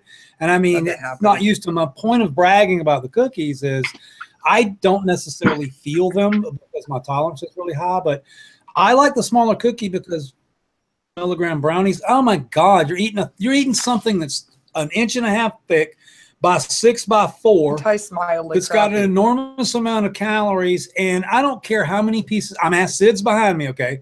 I don't care how much toffee and chocolate and marshmallows and gourmetness. A fucking 1,000 milligrams of cannabis tastes like 1,000 milligrams of cannabis, right? So, It's pretty hard. yeah. So we're bouncing back and forth between maybe a little bit more butter and maybe I could eat another cookie. Well, yeah, I think just next time I'm going to reduce the amount. I found out it's somewhere between 5 and 8 cups per 2 cups of butter. So I'm going to shoot for about 6.5 next time because five turned out perfect, and I pulled back 1 1/3, like I said. With 8 ounces, I only pulled back a 1/2 cup out of 2 cups. So I'm going to shoot for about 6.5 next time and see if that's my happy ground there. All right. Before Miss Jill tells you about something new that we've been talking about on Instagram and on our different social media. I want to go over quick how you become a tester for TGA and how to not become a tester for TGA. How not to become a tester for TGA is to pester the shit out of me. Pester me on this forum right here. Send me 50 messages for my to my Instagram. Send a message to my main private email when you're supposed to be messaging the TAG email. I don't know how you got that email, but you ain't a tester. Bottom line is, don't bug the shit out of me. We created some strains, and we're providing to you guys for free. And all we're doing is asking for test data. We cover the postage and everything. So just don't make us crazy. We're looking for people who are articulate and intelligent, who can get a pack of seeds, grow the fucking things out, and tell if it's any good or not. And the questions we get, do you want us to email you every day? Number one way not to get a tester, I talked about this morning, send me 50 pictures to my email that are full size and watch my email clock down for 20 minutes while I'm trying to download your shitty resolution picture. And I'm being mean for a reason. If you ask to be a tester, make sure you have your brain plugged into your fucking modem, because I'm tired of it. If you do have a brain and you know how to grow and you know how to write, you know how to type, you know how to answer emails without sending me 50 emails, and you know how to attach 2 pictures really simply, if you know how to do all that, Miss Jill has created Queen Anne's Revenge. Yeah. So why don't you tell us about Queen Anne's Revenge? Okay. Hold on. That was a great way to lead into that sub, by the way. Awesome, brother. I'm sub. What can I say? So yes, I have Blood Wreck, and as you know, she's the mom of Time Wreck, and Chernobyl. The mom of Chernobyl. So now she's going to be the mom of a new tester we have, and it's called Queen Anne's Revenge. Thinking, I mean, you were talking today about the Chernobyl. She noticed today that one of our Chernobyls that we harvested, after drying for a little less than about 10 days, no, the Chernobyl. Oh. Okay, here's the deal. See, look at her get excited. Oh, and I've already smoked that whole bud. Well, just tell me about the golden. So, as we know, the kosher ticket and the Chernobyl both have the same mother, which is the kosher ticket Blood Wreck. So I'm sorry, kosher ticket is golden ticket, which is Chernobyl, yeah. And my Chernobyl that I had just grown. So they're both from Blood Wreck, basically. They were identical structures, so that's obviously the same. So also our Time Wreck is the exact same mom, the Blood Wreck. And I've noticed that it has a gold bud, the one that our pheno that we actually have, that we have for production. The bud turns gold, which is the same. While it's being cured. Yeah. Just like the golden ticket on the Chernobyl. So. And that's obviously something genetic. Yeah, it's obviously something genetic. So what we're looking for is straight up. So both Chernobyl and Time Wreck are more to the citrusy side. So sorry about that. I'm really stoned. No, baby. More to the margarita side. So if you guys aren't aware, Space Dude impairs cherry terps like a big dog. So we're hoping to kind of create a crazy cherry train type strain with this thing. And anyway, Queen Anne's Revenge. You guys heard my rant. Excited. If you want to email me at the website, again, don't ask me what the fucking email address is. It's really simple. If you have enough sense to go to the website, you should be able to find out how to contact me. All simple things that will tell me you have an IQ high enough to test for me. Queen Anne's Revenge is ready. We also have some other stuff in the testing kiosk if you want. Oh my goodness. The secret, so can't tell you what, you don't want to train this secret? Can't tell you, it's a secret. Got Head Dog, so much stuff from the Heroes of the Farm. I've still got a couple of strains from that kid Coma Creations. Y'all guys know about all that crazy drama that ensued online. So make sure you check that out. So, baby, I want to ask you real quick. I want to tell about my next tester too. Somebody asked about this today. Talk to it. So but make sure you tell them not to email us. Oh yeah. Don't message me on Instagram and to ask me about it. You'll know. I'll post it. We'll talk about it. So it'll be Cherry Pie OG crossed with Jack the Ripper. Cherry Lemonade. Yep. And I'm really excited. That's what we were going to do this run. But as we combine gardens, we had to choose between the JTR mill and the Space Queen also. And I want to give you props. So we went downstairs today to play some Squishy Sid. Remember me telling Squishy Sid? So Squid came through. You got Squish to take home, right? Squishy Sid. Okay, we're good to go. He's got like 5 or 6 pounds of Squish downstairs. We're going to go play with it in a minute too after we get off here and smoke some. You got to bring that black cherry soda up and let me take a hit of it. But so one of the things I was really impressed with when we collected all the buds from the room last night, Jill said that cherry pie OG is going to do really well. It's very oily. And I looked at it, and I'm going to be honest with you. I thought you were wrong. I am looking for those sugary buds we see all over the place, the buds that we grow, to smash, thinking the trichomes are going to smash and make lots of oil. And we do know that's true. Cherry pie OG, when you actually just look at a bag of it, it's not like sugar frosted flakes. It's just beautiful, oily weed. Oh, my God. The shit just ran out of it. OG, first of all. And bud, and it's got that much weight to it. You know it's heavy with oil. I agree. It's an ounce of it's like looks like a half ounce. So we spent quite a bit of time. We talked about this on the show. It warrants a few minutes for me going over. So we had the pre-press. I'm smashing the weed in the pre-press, trying to put it in the bags. We find out that basically, you know, it won't fit in the fucking bags when you use the pre-press because the pre-press plug is a little bit stupid. So Sid spent like fucking an hour and a half today, like doing the best job possible, taking the stems out, double stacking, and we made this little thing, and it pressed okay. It's okay. And you're like, okay, well, that's good, but whatever, we get something else. So I went live because the best way to find, when I needed to know that Miss Jill liked the crepe myrtle tree outside the restaurant, I took a fucking picture of it, put it on Instagram. 80 people told me it was a crepe myrtle tree. I needed to know where these little screens I got from Mila came from. Fucking put it on Instagram. Instagram will tell you anything. So we went live in front of the machine. So we're smashing it. And the one thing me and Sid noticed was every time we pulled a bag out, even if you turn the bag inside out, there was a lot of goodie on the bag. We're like, well, this is bullshit. We're smashing the weed, but now we got this little sock, and the sock's covered in all our jizz. Even when you smash it all the way to the corner, like, it still gets caught up in there. Yeah, like, this is fucked up. We have to smoke the bag or some shit. We have to go in there and make cookies with the bag. So literally live, and I got a shout out to the people who follow the WeedNerd 420 on the Instagram. There was 55 people as soon as I went live, all streaming, watching, talking to me. And I'm like, look, what the fuck are we doing wrong? And some guy, I want to say his name was John 420 or 420. I think he's in chat. He's probably in chat right now. He's like, just smash the buds, dude. Get rid of the bag and shit. I'm like, so at this point, 2 hours, we've been smashing shit, getting nothing done, making foldy little cutesy fucking parchment animals and shit. And Sid will tell you, I took my scissors and went whack.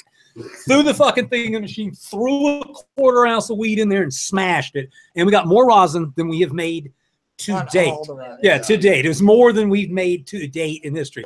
So then we figured out so what you do is you take your weed, your buds, your flowers, preferably fresher, and you put those in the pre-press. No bag, just get your stems out of it, smash the shit out of it, and then put it in your press. And this is a cool technique. And it took us a month to find this technique out.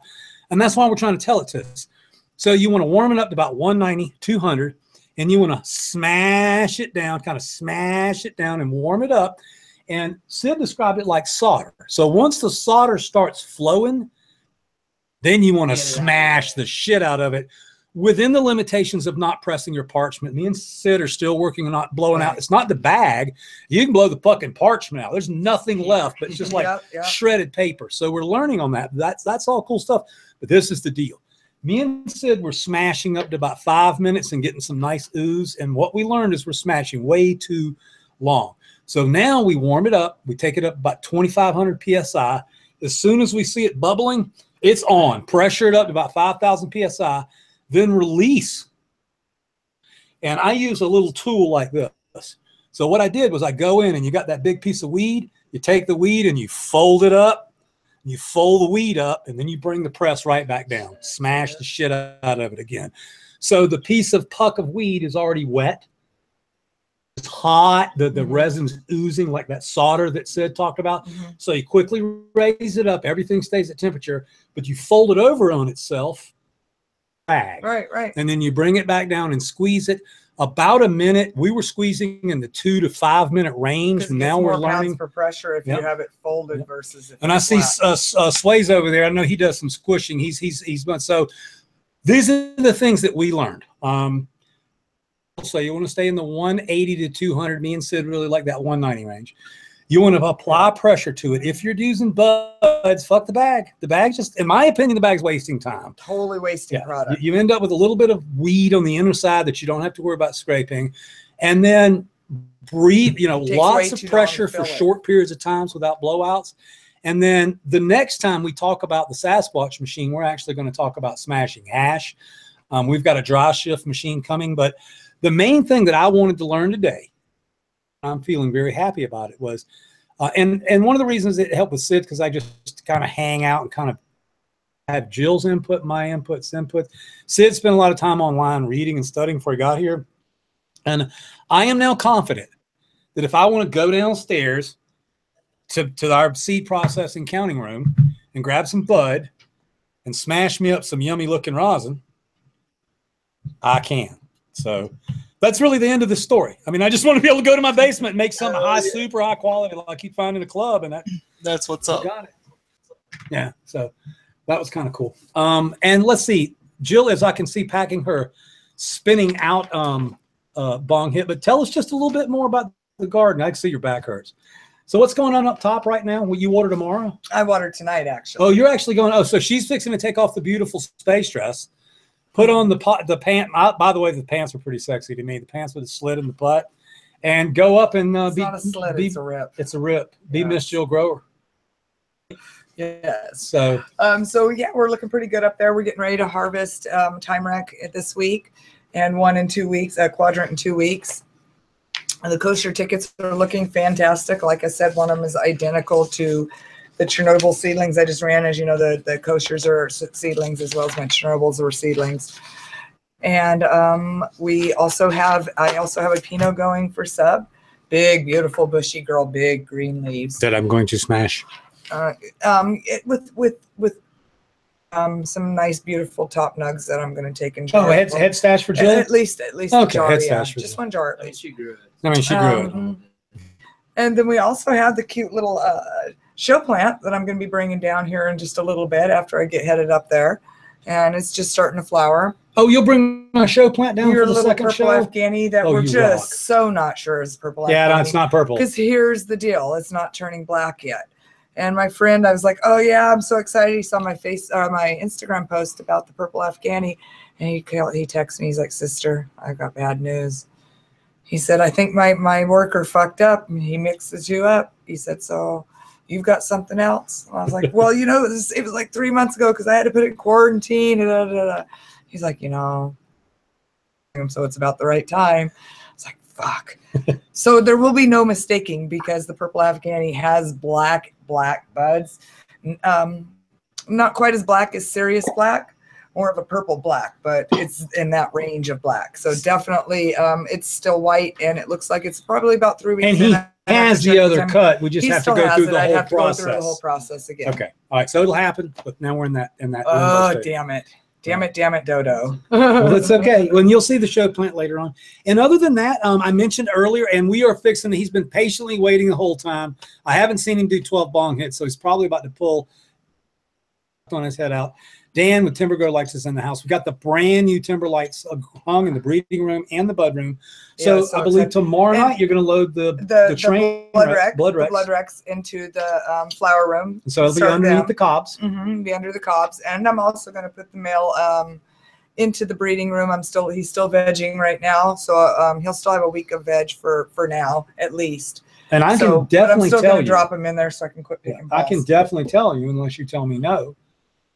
Except for one cob for the male, that would be silly. It's just a dude, you know. So we'll go there. We'll start there and see how he responds. So, hey, if you didn't just catch that, Dan, live on the fly, you're breeding the space dude with a LED timber light. So you're making time wreck. Yeah, you're making fucking time wreck. So that's pretty badass, dude. I'm making time wreck under timber. Yeah, you're making time wreck under timber. There we go. So yes, I'm super freaking excited about we're making time wreck, and I've got three plants. Never made that many before, and well, not that many of one strain. So that's great. So we'll have plenty of time wreck for all you people who love time wreck. It's been off our menu for quite some time. So happy to bring it back. And as you guys know, we just brought Flav back again. So that is back in stock. We'll be back in stock here super soon. And what else do we got going on? We've got 4 time wreck vegging. They'll go into flower here when the other time wreck come out. 4 locos. And I've got a Space Queen. I would say, I can't get it in camera. Yeah, it's a one plant. It's a one plant. She's fucking round anyways. Yeah. She's a fat girl. Yeah, that's quadrant. So I pulled it down the branches, and she just filled it all in herself. Chili's head stash. Yep. So I love her. And you know what's going to be interesting? and I want the nerds to pay attention to this. So I have a theory that a older veg plant produces a more mature smoke. So this is a really old. It's going to be a good barky stem. Yeah, she's a old. fully She's matured been mini vegging for a tree. long time, exactly. She wasn't quick grown, exactly. Awesome. So, all right, let's load up a bowl, and so Miss Jill can go get busy. And good job tonight. You're we really welcome. appreciate it. The nerds love you. So. Well, I love the nerds, so that's a good thing. Nerds, so. And I'm going to go get those cookies finished up for you. The cookies were great. No, the cookies were great. So they smell a lot worse than well, you know, the chocolate chip always covers the bite up, and I could taste a little bit of orange and fuel in there from it, but no, I didn't have no problem with it at all. Great. They were better than that. Such good taste. Last week, I got to tell y'all a story. So last week, it was late. Smelling terpenes. It was late. And me and Jilly had a hell of a week with my mom. I mean, it's fucking incredible. You guys know that story. But anyway, it was a couple of days we didn't sleep at all. I don't sleep good anyway. So we had run out of meds. We didn't have time to go get any medibles. Jill didn't have the time to make the butter. We didn't have a cookie. It's just one thing on top of the other. So I had a bunch of shatter that people had given me. Not the best shatter. Not shatter I would smoke. Heated rosin. You know, the stuff you were talking about that breaks. Dark in color. Just, I'm not going to dog anybody. People give me stuff all the time, and I open it up. I go, yeah, I'm not smoking that. But I had a bunch of it, so I gave it all to Jill. So what did you use? Butter, oatmeal? I used flour, butter, oatmeal, milk. She made a fucking like what you'd put on the top of an apple crisp. She made a hash loaf, and then she baked it forever to decarbolize it, and then she baked it a little longer to rise it. And I ate it for 2 nights, and not because I'm not trying, but it was the hardest thing I've ever eaten in my life. I mean, you take a piece of it out and you take a bite of it, and it was just like, dude, your lips were burning and shit. So I don't think I got the hash completely decarbonated. So yes, your cookies are fucking yummy. I did it at 180 for like 30 minutes, and then I baked it at 350. Your cookies are much better than the hash loaf, let me tell you. The hash loaf was that was some pretty rank shit. And I started with better product. All right, bowls up, guys.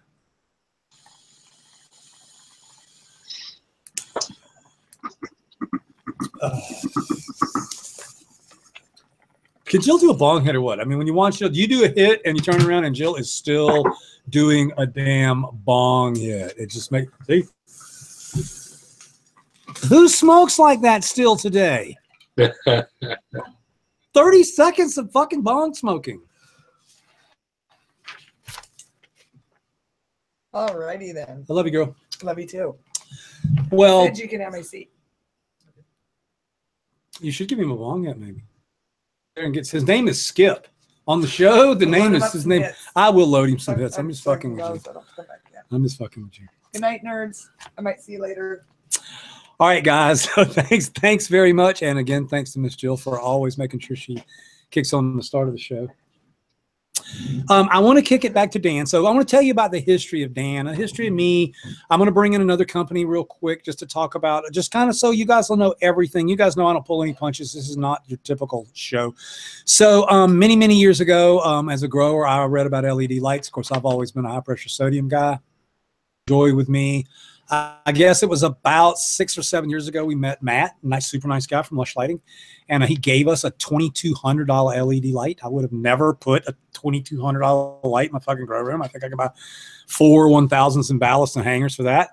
And I hung it in the grow room. We grew some pretty decent weed with it. But it was a little fluffy in the airy side. It was also a little on the resinous side. So Subcool's thinking, hey, LEDs, you know, they produce lots of resin, lots of character, lots of aromas, lots of terps, but they don't yield. Step forward 11 years, everybody's talking about LEDs, LEDs, LEDs, LEDs. I'm like, yeah, whatever, we did that.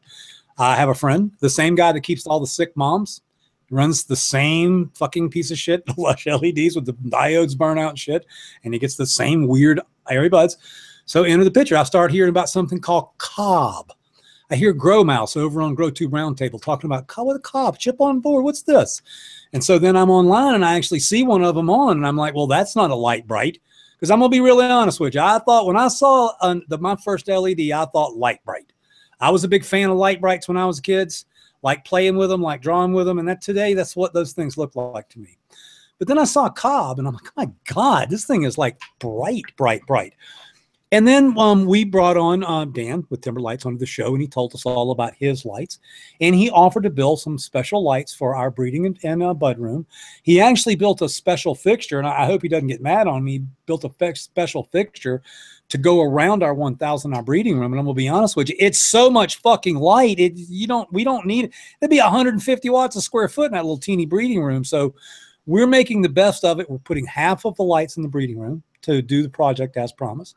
And then we've put 4 cobs total, and he's going to tell us a little bit of more the wattage and stuff, because I know a little more than I'm telling you about these things. What I can tell you is we got them hung, and without failure, we turned them on and they came on, which if you followed the WeedNerd show, not everybody that sends Subcool a light checks it to make sure it comes on. Pretty important shit. So now they're hanging in our breeding room, which is empty. And you just heard Miss Jill say the male's going in there underneath one of those. So we can save a little bit of power at the start. And tomorrow night, we'll be powering up 4 of those cups, LED timber lights above the Blood Rex. And that's where we are. So tell us a little bit about, I know you're an American company. I know you build them your damn self, which I think is really cool. And the day of go to Walmart, plug it in, it don't work, buy a fucking another one day. This is not what we're talking about. I could easily disassemble your lights like Johnny Five and put them together. I thought that was cool. So good hardware. So if you would bring us, if you don't mind, we're going to go back a little bit. You've done this twice for us. Tell us about what happened between, as I say, light bright technology and cob technology, and where we're at now and what technology we're fixing to fire up in the TGA room. Right on. Well, thank you for the very nice intro, and thank you and Ms. Jill for having us on the show, and for letting us work with you in your rooms. So the panels that you're talking about are discrete diodes. They're small little guys, size of like a match head, and they put them down to generate light output. Basically, like any other type light, you have it all coming out of these small individual points, and they string them together, and they string a bunch together, and they put them over an area in order to generate total wattage output. But the issue with these guys is you need to direct that light. You need to put lenses over them so that you can kind of shape that light, because you've got, in most cases, at the very, very largest, a 20 to 24 inch square area to put all that light on, but you may want to illuminate a 4 foot by 4 foot area with it. So in order to get that light out into the corners as best we can, we use lenses. So that's a little bit about the story behind the discrete diodes. Fast forward to cobs. Cobs being more of a replacement for your metal halides in like a high bay warehouse, a parking garage, stadium situation where you need a large output of light from high up, like an HPS in a street light. So with cobs, you've got a lot of light coming out of one area, and if you look at a cob, it's actually a bunch of these diodes all strung together in a very small area. So there are benefits and drawbacks to that. If I have a big 20 inch by 20 inch space and I've got 1,000 diodes on there, I'm spreading out my heat pretty well. With a cob, I've got about 100 diodes all tucked together into one small little form factor. So dealing with that heat and how we take that heat away is the key to efficiency, which is an important part of these LED lights, in mitigating the heat, in taking the heat out of the grow area, and in trying to make the light as quiet from a heat perspective, if you will, so that way it's not messing with other things. So with cobs, the way that we move that light around, we use reflectors instead of lenses. We able to take those cobs and spread them out in a very organized fashion in order to get that light, so that way it's very even at the canopy, and we're doing it without lenses because we're not shaping the light. There's less loss. You're getting more power output, and you're putting it still where you want it. And in some cases, like with our fixtures, we're able to spread that out over a 4 by 4 area. We're working on a 42 inch by 42 inch frame, so we can physically spread that out really well. Those are some of the differences between the two technologies, both having their pros and cons for sure. Awesome. So, and by the way, I wanted to do two things, a little bit of business. like about this show. So you guys can't see the mod talk. So Jeremy's talking to Timber, Sway's talking, everybody's talking. Everybody makes friends on the show when the show is going on, which I think is really part of what's special about this.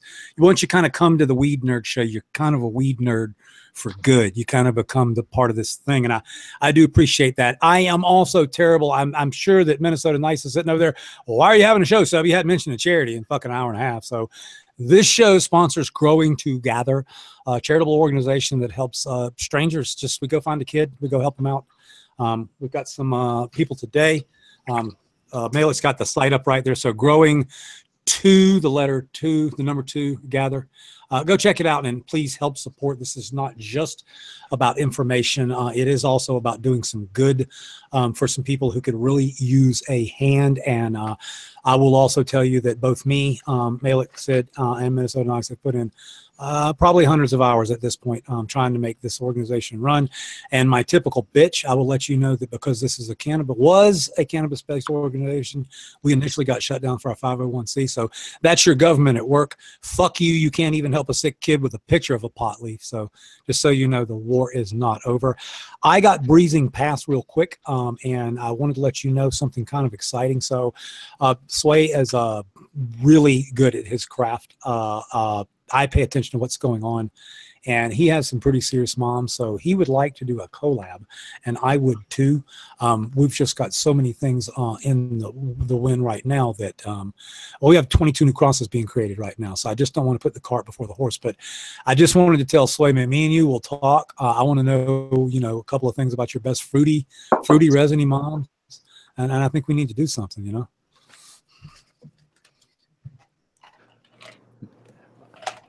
All right, guys. All right, Dan. So we kind of covered the light bright thing, which I got. The other thing I wanted to talk about was the heat sink. So now we have not turned these things on yet. So each one of the cobs mounted on the frame has this big, giant, and looking spine thing, which is to diffuse the heat, and I get that. So where the light source comes from is very small, and it generates an enormous amount of light that you can't even look at with your eyes. So obviously the heat generation is going to be big. So I have a couple of dumb questions. So how do you determine the size of the heat sink? I mean, is there science and math, or go about that?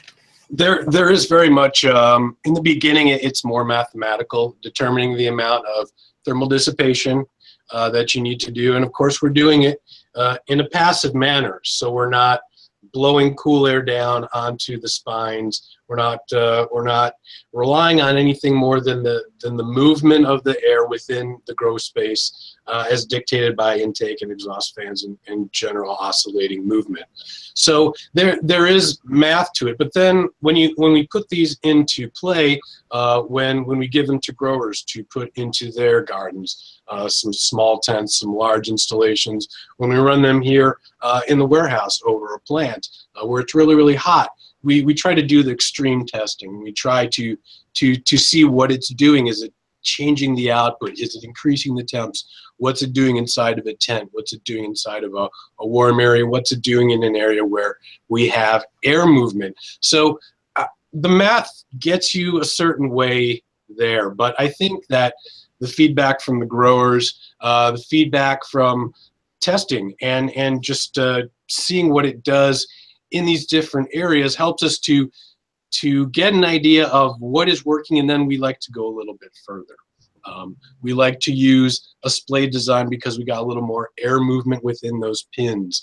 Some growers are in very warm environments, and for them, even the largest heat sinks just don't take the heat out the way that they need it to. So we'll help them to come up with more of an active cooled solution where they're physically cooling the heat sinks with fans and helping to take care of that. But generally speaking, you can't really overdo it with the heat sink unless you get into something that becomes very, very heavy. But most grow tents today, or environments that people are hanging their lights in, can handle that kind of weight. So we really like to go a little more above and beyond with respect to the size and the ability of the heat sinks we use in our various configurations. I've got what I think is a complicated question, but I've always wanted to really ask it. So I would like you to just free talk. I would like you to compare heat, power, spectrum, and everything. 1,000-watt high pressure sodium to 1,000 watts of cob. Now I do understand where the voltages are off, but we can't talk apples to apples unless we're making up an imaginary 1,000-watt. But so having said that, let's talk about heat comparisons. Obviously, amperage draws and things like that. So what is we have 1,000-watt over here, old standard single end bulb, high pressure sodium, a Hortilux like I run, and then over here we had a frame built of 1,000-watt cob. What is the benefits and everything of the two? That's a really awesome question, and it's very pertinent, because we'll get people that will say, I'm running 1,000-watt HPS. I don't want to compromise on my yield. I definitely want to try to take care of some of the heat issues I'm having because I'm running my AC a lot. I'm getting big bills, whatever the case may be. So important thing to remember is if you have 1,000 watts of HPS light, 1,000 watts of cob light, 1,000 watts of a panel of discrete diodes, you still have 1,000 watts of power you were drawing from the wall. That power has to go somewhere. If it's coming out in light, that light still has a radiant heat component to it. So your heat isn't just magically going away. It doesn't just go, I'm out of here, boom. You have this idea that differentiates between the different types of light, and that idea is efficiency. So if I'm drawing 1,000 watts at the wall, if I have an HPS, a single-ended HPS that's roughly 25 to 30% efficient, that means of that 1,000 watts, roughly 300-ish watts is being converted to power wattage, photosynthetically active radiation power, light consumable by the plant. That gets converted into fancy things like ppf and ppfd, which is how we determine the right amount of light for a given area. But with respect to a cob system, well, first we'll talk about discrete diodes. Depending on the different types of discrete diodes and how they're laid out and how they're cooled, efficiency can vary a lot. So that is going to fall somewhere between your HPS and your cob unit, depending on the technology, the power of the diodes. When you get into cobs, though, that's when you start to see efficiency gains. That's where you start to see, if you're running things at a lower amperage than these cobs are designed to do. These cobs are designed to be run at hundreds of watts. They're designed to be active cooled. They're designed to put out a lot of light from high up, and the heat is not much of an issue 10, 20 feet below. So when you have a cob that's 50% efficient, if your cob is 50 to 60% efficient, you have a power supply that's 94 to 97% efficient. If you're using the right gauge wire, everything is coming together at about a 50% efficiency. That means your cost at the wall is the same, 1 kilowatt an hour, but you're generating 500 power watts versus a comparable HPS that might be putting out around 300 power watts. Important distinction there is the amount of power available to the plant is higher. Conversely, the amount of we'll call it waste heat that needs to be taken care of is less. You still have a heat component to the radiant power that's coming out of that cob. We're taking care of it as best we can with heat sinks. We're blowing air across those heat sinks to keep them cool.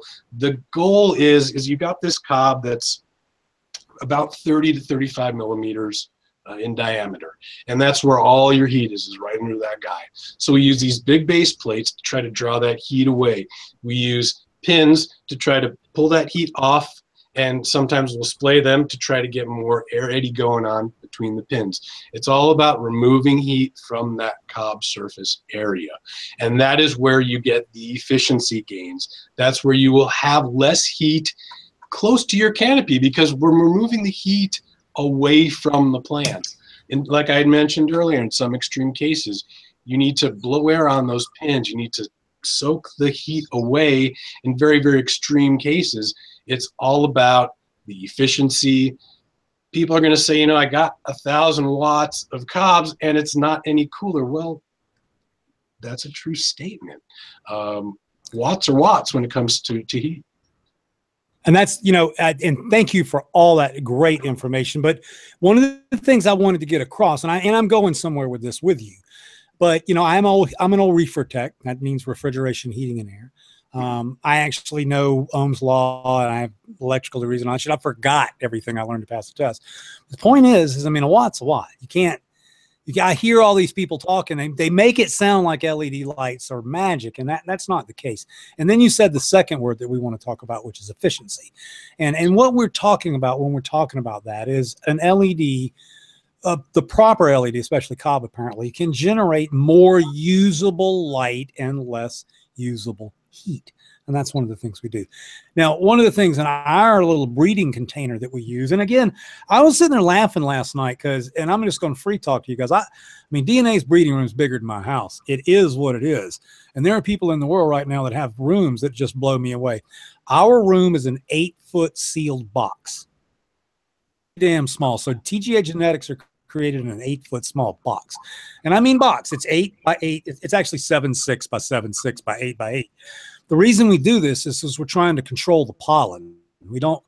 Our pollen is released in a single element room and then cleaned up. We make multiple strains on this property, and we don't mix our pollen together.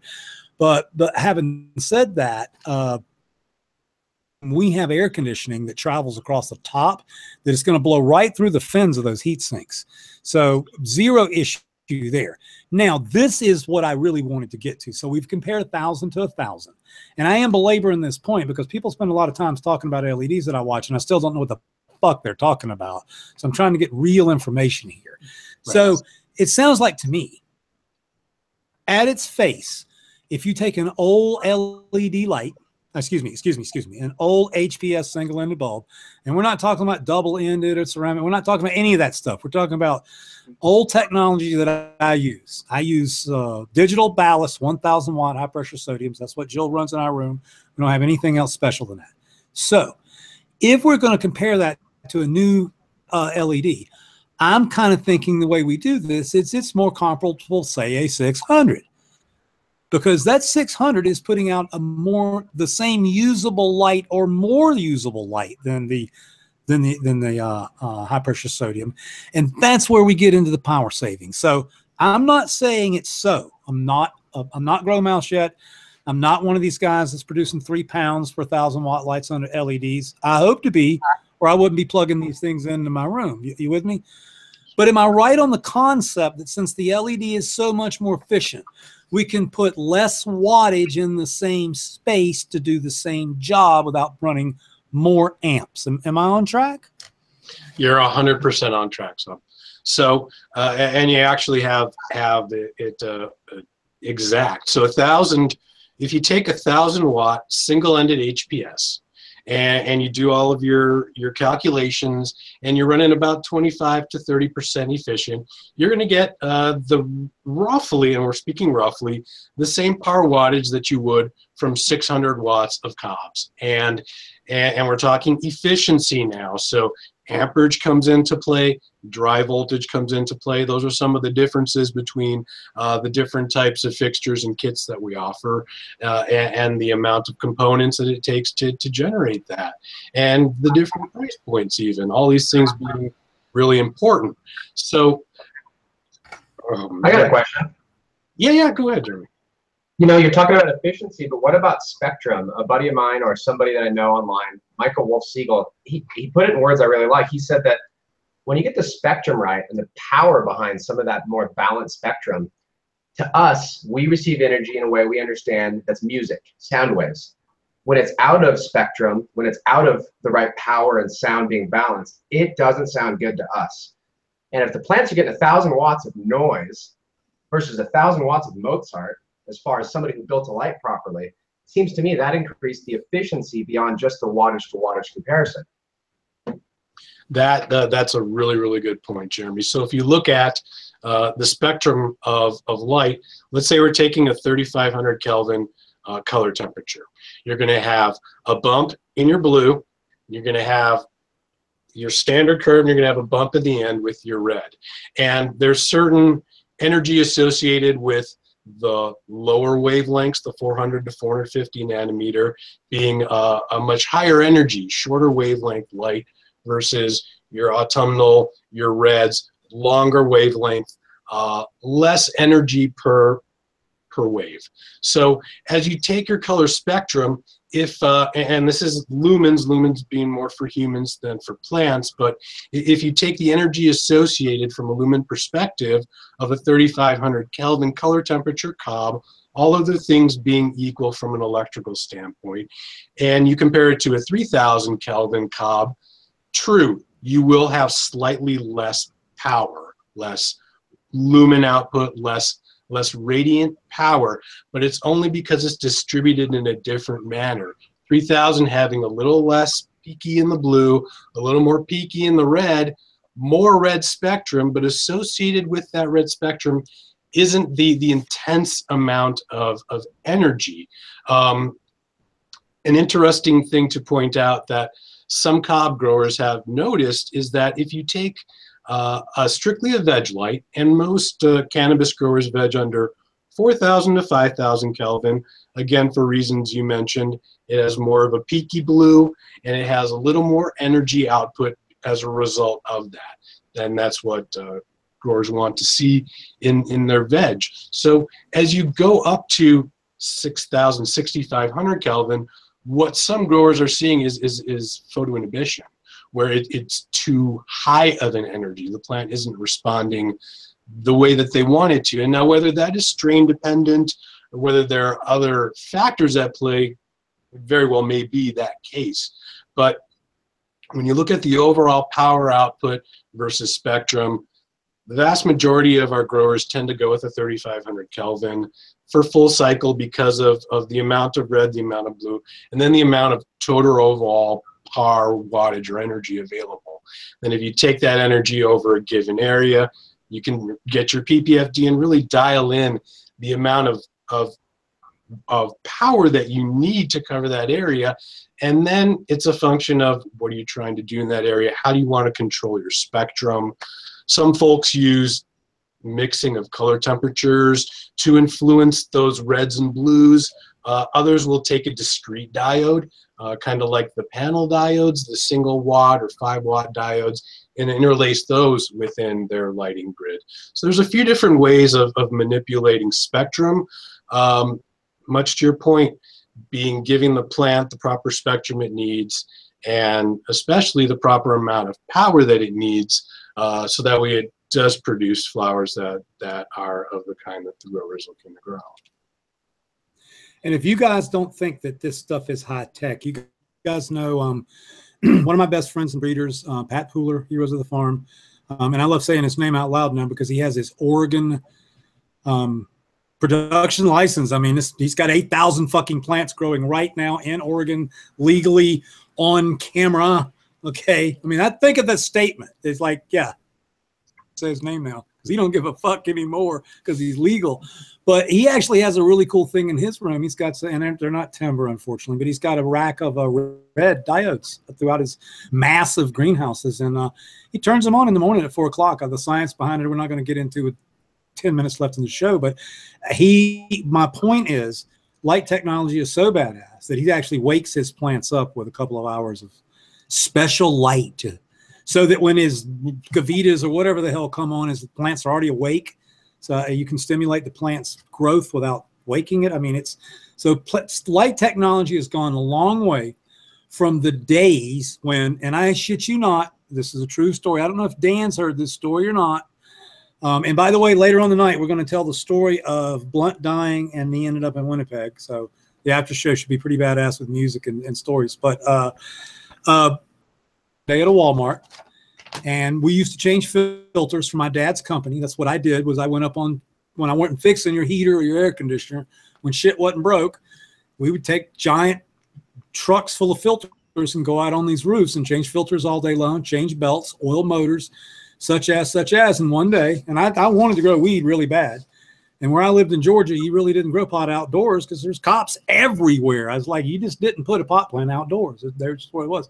So I knew you could grow indoors. And I had that stupid ass book, Indoor Grow Guide. And I say stupid ass book because the very first picture, it was a picture of a fluorescent light and some books and a concrete block and some palm trees. Looked like palm trees, but they were pot plants. I knew that I wanted to grow. So I actually just set my ladder up on the side of the building. I saw a big ass round light. Okay, I don't know much, but I know big ass round light's probably going to grow some big ass buds. I don't know. So I just climbed up with my tool pouch like I was supposed to be taking the fucking light off the wall, and I stole that motherfucker. So that's how I got started growing. I took a light. I was like, hey, that looks like a light. I took it home. I got a picture of it too. It's got the conduit and shit and the wire nuts hanging out the side. I got some fucking extension cord hooked into it, and I started growing. It actually ended up being a mercury vapor, which doesn't grow weed that well. But having started way back then, Dan, Timber Grow Lights is the only company that offers DIY light kits. Framework style, plug and play, so to speak. So, can you tell us what it's like to be a pioneer in the industry, and then what changes do you see coming to the industry, with your type of DIY lights and the cob technology? Well, thank you. I appreciate that. There are a lot of pioneers that came before us with cobs, a lot of growers that have been out there testing the technology and really sussing things out, and a lot of credit has to go to them. We definitely have innovated things. We saw a need, growers that working with HPS, working with other technologies, wanting to change for one reason or the other. And growers by nature are very, obviously very hands-on, very put it together yourself. You're growing things. So it's not a huge stretch that DIY would be within the wheelhouse of some growers. The two just kind of meld well together, but there are some folks that either aren't comfortable with electricity or they just don't want to chance it. And that's where we come into play. We bridge the gap between those that want to bust out their drill press and drill heat sinks, and people who want to order things from 4 different places and have the satisfaction of having done it from soup to nuts. We get that. We fill a niche.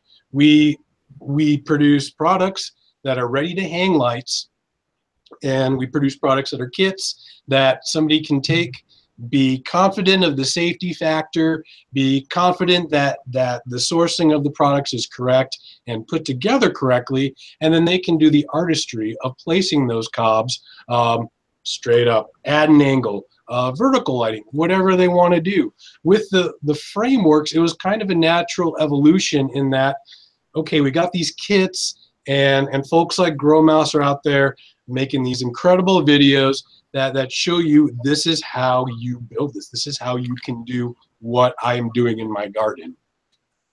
And that's awesome, but you do have growers that for one reason or the other don't want to mess with that. They want a ready to hang up product. So we came up with our framework line, and that's being developed into this new line of fixtures we have, such as the ones that you have in your and Ms. Jill's grow room, where the cobs are now movable. The grower has the ability to not only move the actual rail, but they can move the cobs on the rail.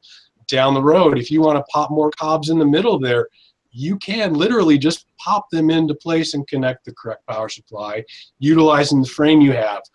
You can take cobs off of that. You can rearrange things. So what we're trying to do is come up with something that will grow with the grower, if you will, no pun intended, that will allow them the ability to change things as their canopy changes, as their grow changes, as their needs evolve, so that way they don't have to start over at square one. So we try to address as many pain points as we could, also being very cognizant that folks out there have had bad experiences with older technology LEDs, maybe didn't get what they had expected.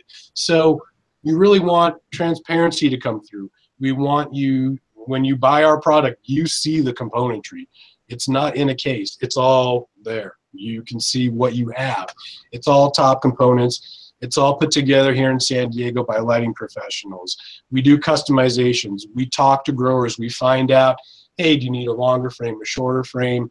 We take into account things like, hey, I've got intense heat. What can I do to take that out of the mix? And we'll help the grower rather than just having 1 or 2 or 4 kind of off-the-shelf products that fit the majority of what growers are looking for. Now, I had a vision. I don't sleep very good, so I think a lot. And I had a vision for you.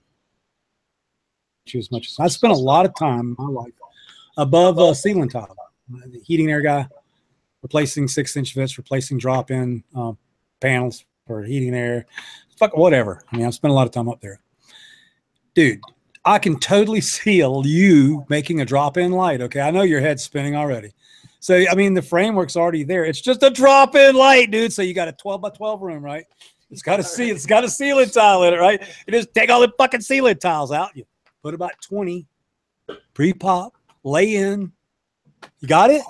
Boom, room, ready to go. I mean, dude, I'm just seeing it. And this stuff is really cheap. Just if you guys don't know what I'm talking about, the stuff you put ceiling tile in, you put a laser beam, and it goes around the room. And you put the outside, and then you lay the crosswork puzzle. And dude, like every fourth one, oh my God! Now my mind's expanding. I can just see rooms and rooms and rooms of timberline. I got my little go-kart driving through there through the reefer plant. Oh fuck yeah, dude! You can try to sleep in corporate office buildings across America. I can see it, dude. All the industry that's just sucking a butthole, and all those little Xerox coffee machines, and all those millions of offices where there's just no money being made anymore. And fill them up with weed and timber lights. That's the hell I'm talking about. All right, we're running out of time here, but I want to get to the last question for this. And by the way, we are going to do an after show. My panel is actually getting along really well. I mentioned that before, so guys are gonna bullshit a little bit. But I'll try to get back up on 9 with the story and the rock and roll. But me and Jill were talking late last night. And we have the strangest pillow talk. Yeah, we have some of that too. But our pillow talk was about LED lights in the damn breeding room. And you know what benefit would we possibly get out of adding these? Well, from my perspective at this point, I'm really looking for one thing, which is coverage. Because the way we do it now is and it's not the best plan ever, and we were trying to get more efficient at it, is we have the 8 by 8 by 8 box, and we have a 1,000-watt light in the middle, and we generally run 4 plants in there.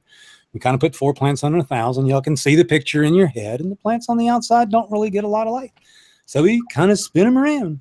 But we have this 8-foot budded room, so we could easily put 6 full-size plants in there to breed them, which with Jill being here and not having the Oregon facility, we need the expanded capacity. So we've got the timber lights mounted on the outside of the room. And as I told you, we got them facing in. So everything is facing the center.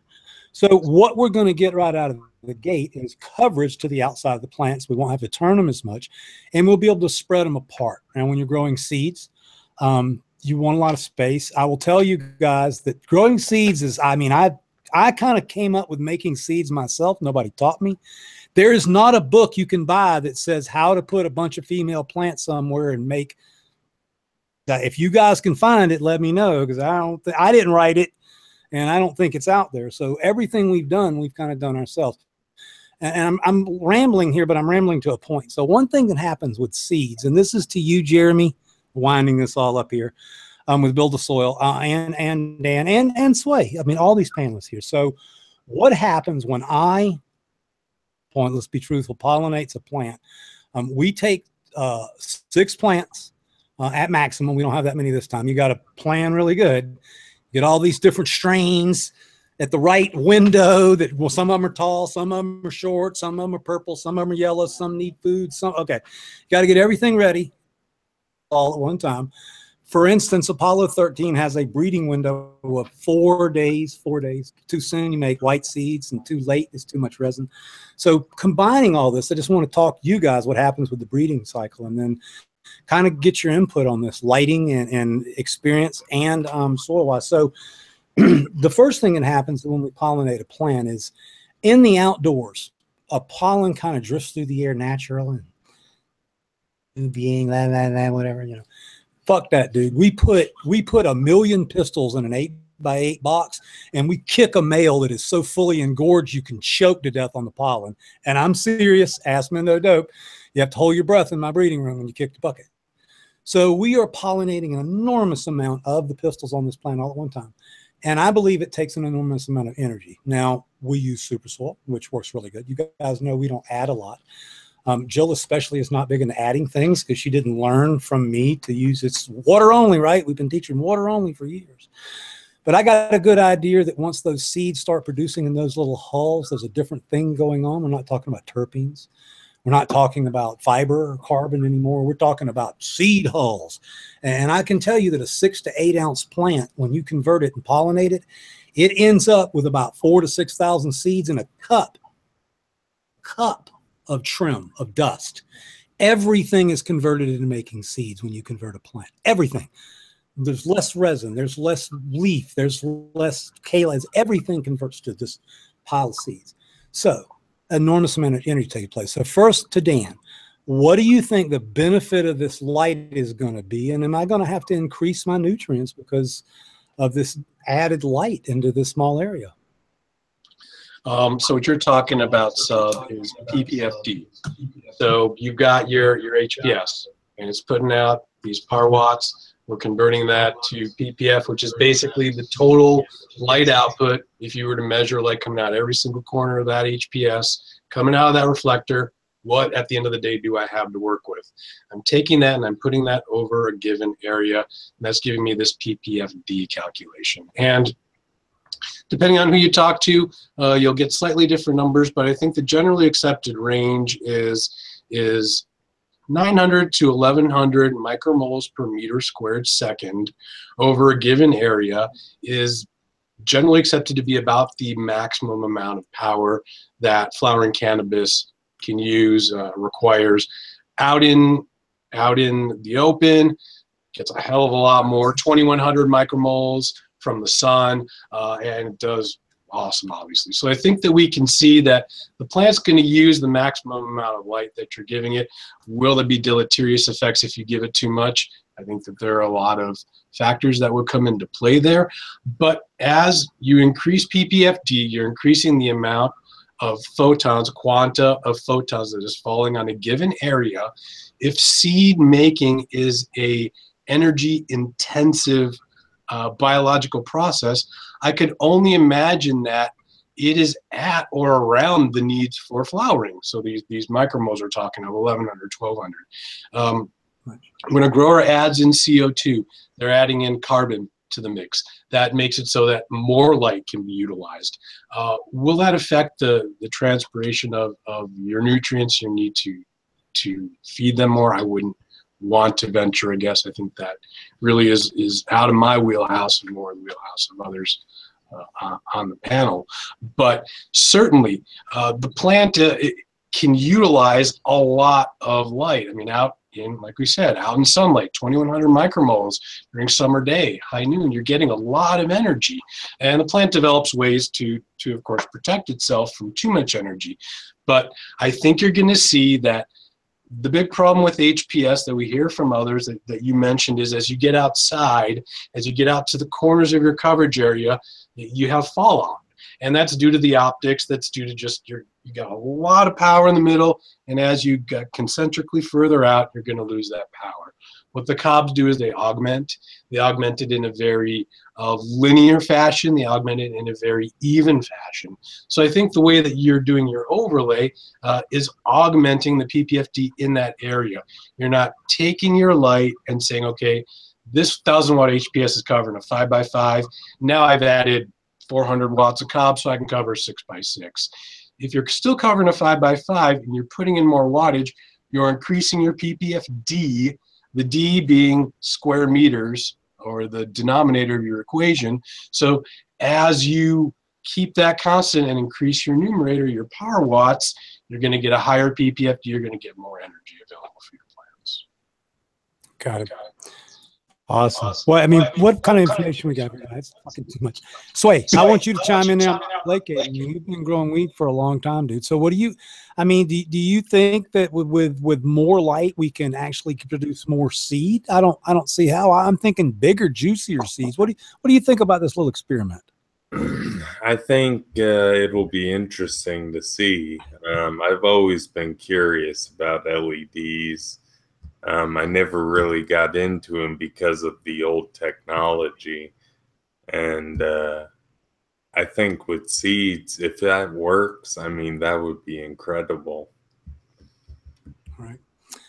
There you have it. And last but not least, oh, by the way, I got to remind everybody, see Minnesota Nice, he's sitting there and he's like, he's probably thinking sub. Remind everybody that we have a charity called Growing to Gather. Please go over to the website, growingtogather.org, and please support what an amazing show. I mean, hell, Sid's sitting here behind me going, I'm learning shit. Each of the panel Sway's over here typing, dude, this guy's brilliant and shit.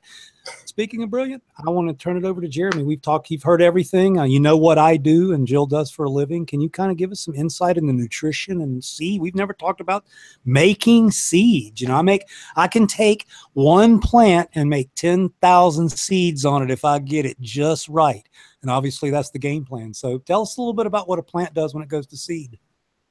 Well, I think this is a little bit out of my wheelhouse, and I try to know, what I'm best at. And I've bred, some personal projects, made seeds on my own, put them in my stash. One of the things I've noticed is that seeds you make for yourself tend to have more vigor than stuff that you buy, unless you get them fresh, you get them from a very reputable breeder.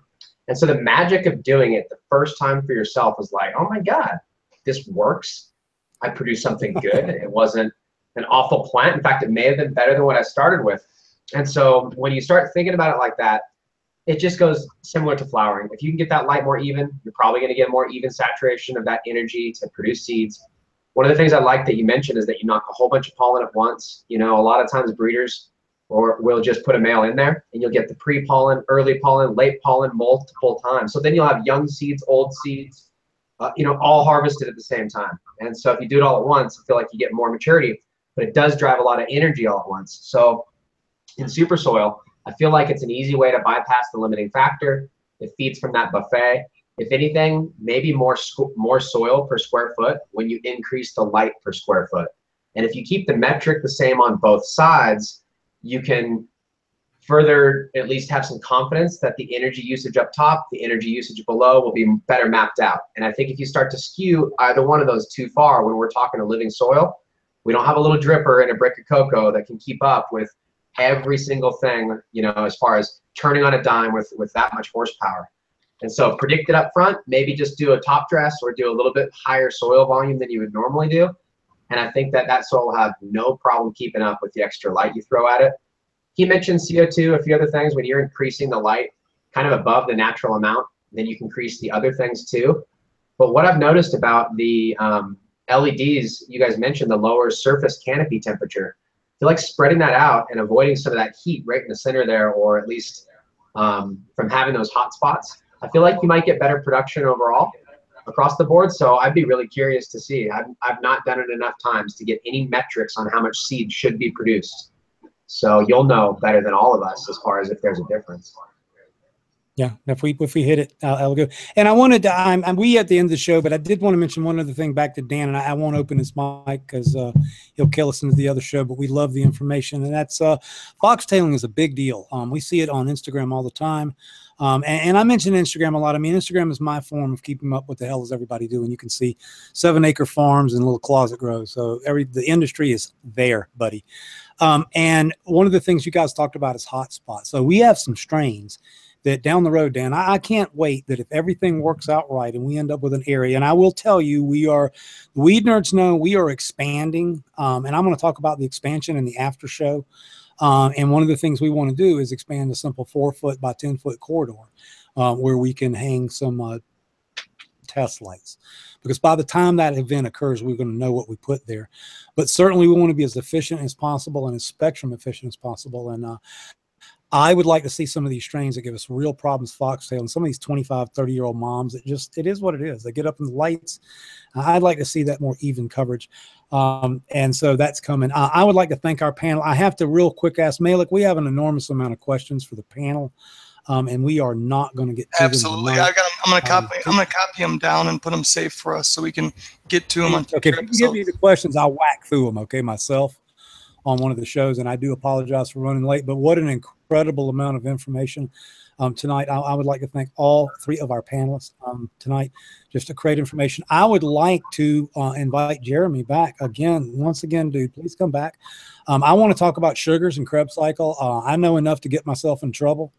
But it's something that a lot of people don't even know what the hell I'm talking about when I say Krebs cycle. So I would like you to come back sometime. I'll make sure Malik gets in touch with. Maybe we can talk about sugar, carbo intake phase. I'm sure I'm botching that to hell, but basically increasing resin and sugar production in plant by using certain things. And I know you're the man to talk about that.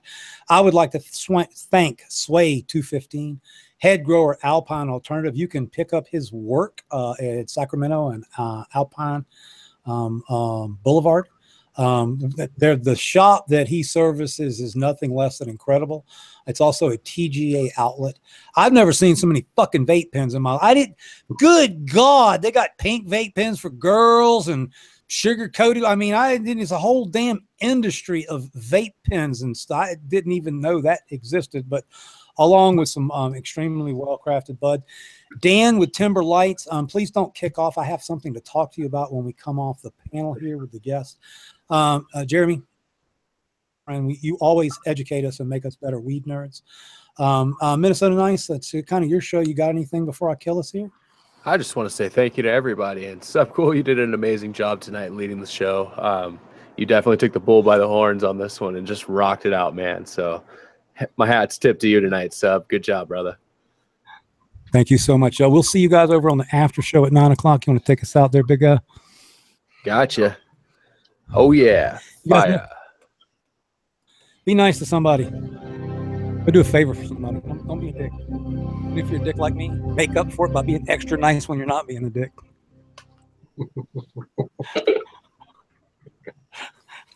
So tight, bros. So tight.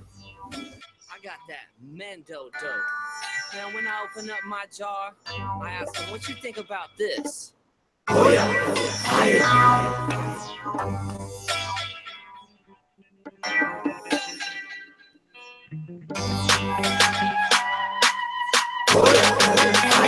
Man, I smoke herb. Pull it out the jar, been cured for 6 months. I'm a leader, I don't follow the herd. Weed nerd. Picky when it comes to dank. Originating strain crossers are the ones I think.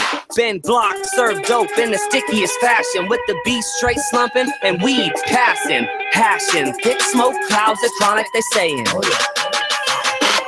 Rap till I retire, no one higher. I keep spliffing. I'm real to the woods, dirt roads, I stay gripping. Flame, bring it on top of my game. I got 420 different strains. Blood in my veins, wanna see me chained, locked and trapped. Had my lawyer get me off, then I copped a sack. Lit blunts with my folks, opened up the bag and said, open up the bag. Growing in the backyard, got the neighbors saying, my homie pulled out a jar, took a whiff and said, sold a half ounce of dope to your mama saying, took a hit, blowing smoke from the ganja. Fire, you can smell it coming through my bag. Smell it through the pocket on the pants I sag. Drag race down the block, NASCAR in my blood. Got my TGA rolling tray crumbling bud. Now break it down and do the twist. Light it up and then pass that shit. My rap is your fix, call it dope for your ears.